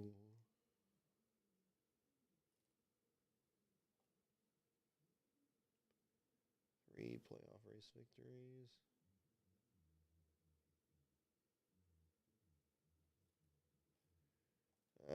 Nope. By the way, my preseason championship pick was Denny Hamlin, and Lastbro picked William Byron. So actually, he came way closer to try to actually pick the champion here. At least his made the championship four. But yeah, neither of us picked Logano back in February. We usually have that. We set our rules for the championship this year, the one I post on Twitter there. But it's always, it's always tricky. We try to do that as a bonus, but yeah, we hardly ever get the champion right on that. So it doesn't get much easier with experience. It just gets to be more experience of just making the wrong picks there. All right, who pursued his racing dreams in 1984 after his stepdad moved the family to Indiana? The answer is indeed Jeff Gordon. You guys got that. You guys got that. It was too easy. Alrighty, next question. How many drivers have boasted last names that began with the letter X? How many drivers have boasted last names that began with the letter X? How many Cup drivers? Don't look it up. Try to guess. Don't look it up. How many drivers have boasted last names that began with the letter X? That is the question. So we're looking for a number. When will people learn? Yeah, I don't know when I'm going to learn. I'm just, yeah. How many drivers have boasted last names that begin with the letter X? Yeah, can anybody name one? I'm struggling to think of one. I was thinking maybe somebody had X as a middle name or something, but I mean not as a last name. That's a tricky one. Very tricky. Sure.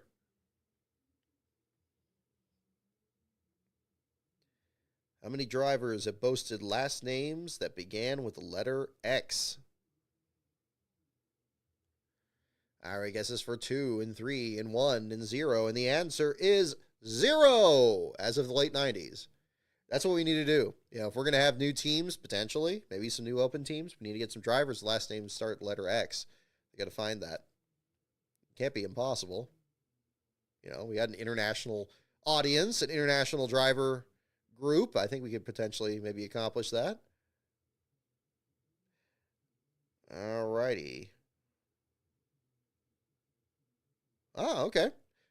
These are actually getting to be pretty good questions now. We'll just do one or two more here. I know we're wrapping up. We're kind of running along here tonight, but we'll go down to it here. Next question: what fellow driver did Lee Petty get to shove into the wall on a 1957 TV show? What fellow driver did Lee Petty get to shove into the wall on a 1957 TV show? That is the question. Didn't Speedy Thompson race an X at one point? That's a good question, Charles. I think he did. I know that J.D. McDuffie ran an X car in his first start. So that was not uncommon. So, yeah, the number X. There you go. Stephen Robert jumped on it already. There you go. I didn't even see. What fellow driver did Lee Petty get to shove into the wall on a 1957 TV show is the question. Don't look it up. Try to guess it here. Tiny Lund, Joe Weatherly, Curtis Turner, Ned Jarrett, Johnny Beauchamp. Curtis Turner, Joe Weatherly, Fireball Roberts. It sounds like Weatherly, doesn't it? Maybe something like that. Read it one more time. What fellow driver did Lee Petty get to shove into the wall on a 1957 TV show? All righty. Only two drivers on Racing Reference are Johnny X and Gene Shenseval. Wow, what a name. Shenseval. I'm going to assume that's how it's pronounced. What fellow driver did Lee Petty get to shove into the wall on a 1957 TV show? The answer is Neil Castles. Wow. Boy, I should have put that in my video. Neil Soapy Castles is the correct answer. Lee Petty put him in there. The Rego 1456. Yeah, thank you for tuning in. Yeah, no, we've run long. We definitely have. But we had a fun time looking over the diecast there, and I hope you guys got a kick out of that too. We'll try to have some more stuff for that in our off-season streams or in the regular season too. But yeah. Under Winston Cup points, Hamlin still wouldn't be a champion. Well, yeah, there you go. There we go. Yeah, Soapy Castles. I didn't know that. I did not know that. That did not come up in my research at all. I don't even know what show that would have been. Very interesting. Okay, here we go. This is a good last question. This is a good last question for tonight. One more question for tonight. And I don't know the answer to this one either. I'm starting to think. What 50s great called himself the most disqualified driver in history? What 50s great called himself the most disqualified driver in history? 2008 was Hamlin's year. I don't know about that. 2008, I'd say probably 2010. Did Laughlin exist in 1957? I don't know. 2008, Hamlin was good, but, I mean, he was not in the same level as, I personally, I think, at least. I mean, it's all circumstantial. Like, Jimmy, it was Kyle Busch at the beginning of the year. It was Jimmy in the middle of the year. Edwards finished strong but couldn't catch Jimmy. That's kind of how I remember 2008. It was just those three. I remember Kyle's wheels flying off in the playoffs for some reason. But still, I mean, Hamlin definitely had some good years. I mean, 2010... Well, 2009, he won the Homestead race. 2010, he was really good, and then he ran out of gas at Phoenix and spun at Homestead. You know, and then, yeah, then it was kind of back and forth after that. What 50s great called himself the most What 50s great called himself the most disqualified driver in history is the question. Kyle and Jr. were terrible in the chase in 2008. Yeah, it was a rough deal. Yeah, I almost want to say Hamlin was better in 2009 than in 2008. I mean, certainly towards the end of the year. But, I mean, in 2008 he won Martinsville, so that was good. But, I mean, you know, Hamlin had been clutch there so much of his career. What 50s great called himself the most disqualified driver in history? The answer is Tim Flock. Oh, Stephen Robert, you got it. There you go. You're all over it. Tim Flock is a correct answer. I think you were the only one that got that one. Junior Johnson, Curtis Turner. Junior Johnson, Red Farmer. Curtis Turner sounds like something he would say. Yeah, there you go. 2006 would have been Kenseth by 1 point under the Winston points. Kenseth was good in 06, yeah. Yeah, the Jimmy Johnson one. I was watching my old BSGN video in 2011 for the chase, and it was kind of like just like the one I played holding out for a hero on. And I was just like, yeah, it's like, look, can one of these guys do it? Can like one of these guys, these other 9 drivers actually do something? And sure enough, they did, which was probably the most incredible thing to follow that year. It's like, wow, Jimmy's tripping over his shoelaces here. This is a real chance somebody could get to do it. But yeah, those were a long 5 years for sure. You know, which is kind of unfortunate both for the sport and honestly for Jimmy too. But there it is on that. Yeah, Tim Flock. I would have thought that was a Junior Johnson thing for sure. Those of you guys Junior Johnson, I was right with you. But it said Tim Flock.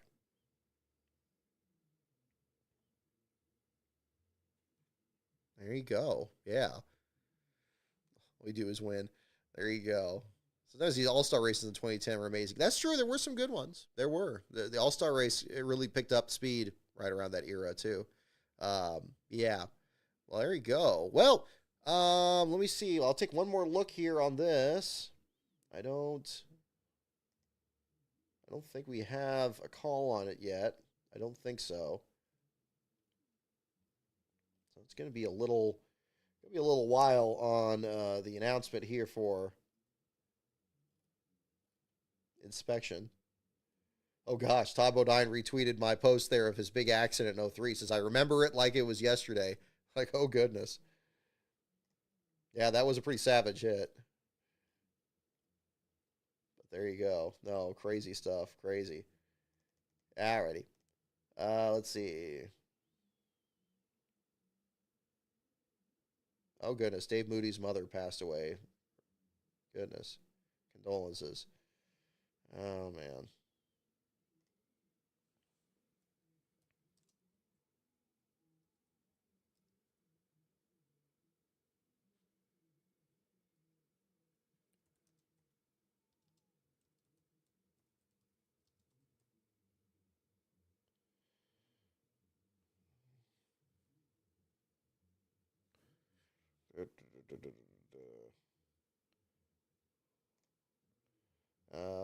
Let's see. I don't think we have any other updates on this. Does anybody else hearing anything else on that? Let's see. Are we going to do some more retro race watch-alongs during the off-season? Big G asked. Yes, that is something I'd like to do. As far as I know, there shouldn't be any issue with that. We didn't have any problems with the other ones we did during the Olympic break. I'd like to do it. It's not going to be every week, but when we do it, I'll definitely stay tuned to my Twitter feed at LastCar on Brock, and also on my YouTube feed. I'll try to give updates on the YouTube feed as well, but the Twitter feed will be probably the primary there. Yeah, and we'll do some there. I think that was always fun. We do some watch-alongs. If you have any suggestions as to which race to cover, that would be cool and everything too. I don't think we're probably going to get a call on the inspection here pretty soon. And I do need to wrap up here in a little bit before top of the hour. So I'm going to probably go ahead and let this go here for this evening here. I think we can watch a couple of Vody's HD 06 to 08 races. That's a good suggestion, Alex. Yes. I don't think Vody will mind it there. I mean, but it is enjoyable to watch some of these classics here from that era. And, yeah, a little bit of something different. That's a good suggestion. If you guys have any recommendations as to which race to watch, you can just send me a message on Twitter or anything like that on that. And we'll figure something out on that. I think that'll be cool. Alrighty. Let me take one more look here. Yeah, I mean, it's probably not going to be till late till they actually finish the inspection on this.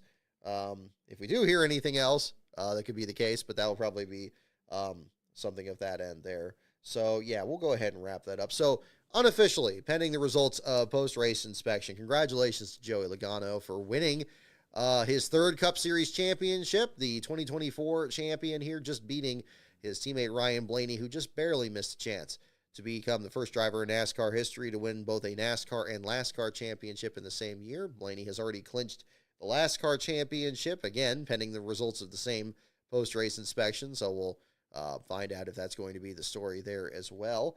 And yeah, thank you so much, everyone, for watching this season. I hope you guys have enjoyed these streams as much as I have here. We're going to keep, we'll do a few here this off season as we count down the 84 days until the return of NASCAR with the Clash at the Bowman Gray Coliseum. We'll have some other, I'm sure there's going to be plenty of news to fill a show here, fill a couple shows here over the off season. So stay tuned both to this YouTube channel and to my Twitter feed, as well as for more produced content on this channel. Another 500 Days, Rise of the Field fillers, and some other projects in the works here as well. And we'll get those up for you guys here. So I hope you guys enjoyed our special championship show here. The Patreon is patreon.com/LastCarOnBrock. The Twitter feed is at LastCarOnBrock. And of course, the website is lastcar.info. The article will be up later tonight on Ty Gibbs, again, pending the results of post-race inspection. Yeah, hope you guys all enjoyed the show. Have a very safe week out there. We'll probably do something there before the holidays, so I'll hold off there to wish you happy holidays on that very close, very soon here as well. And we'll go from there. So thank you so much, everyone. Take care.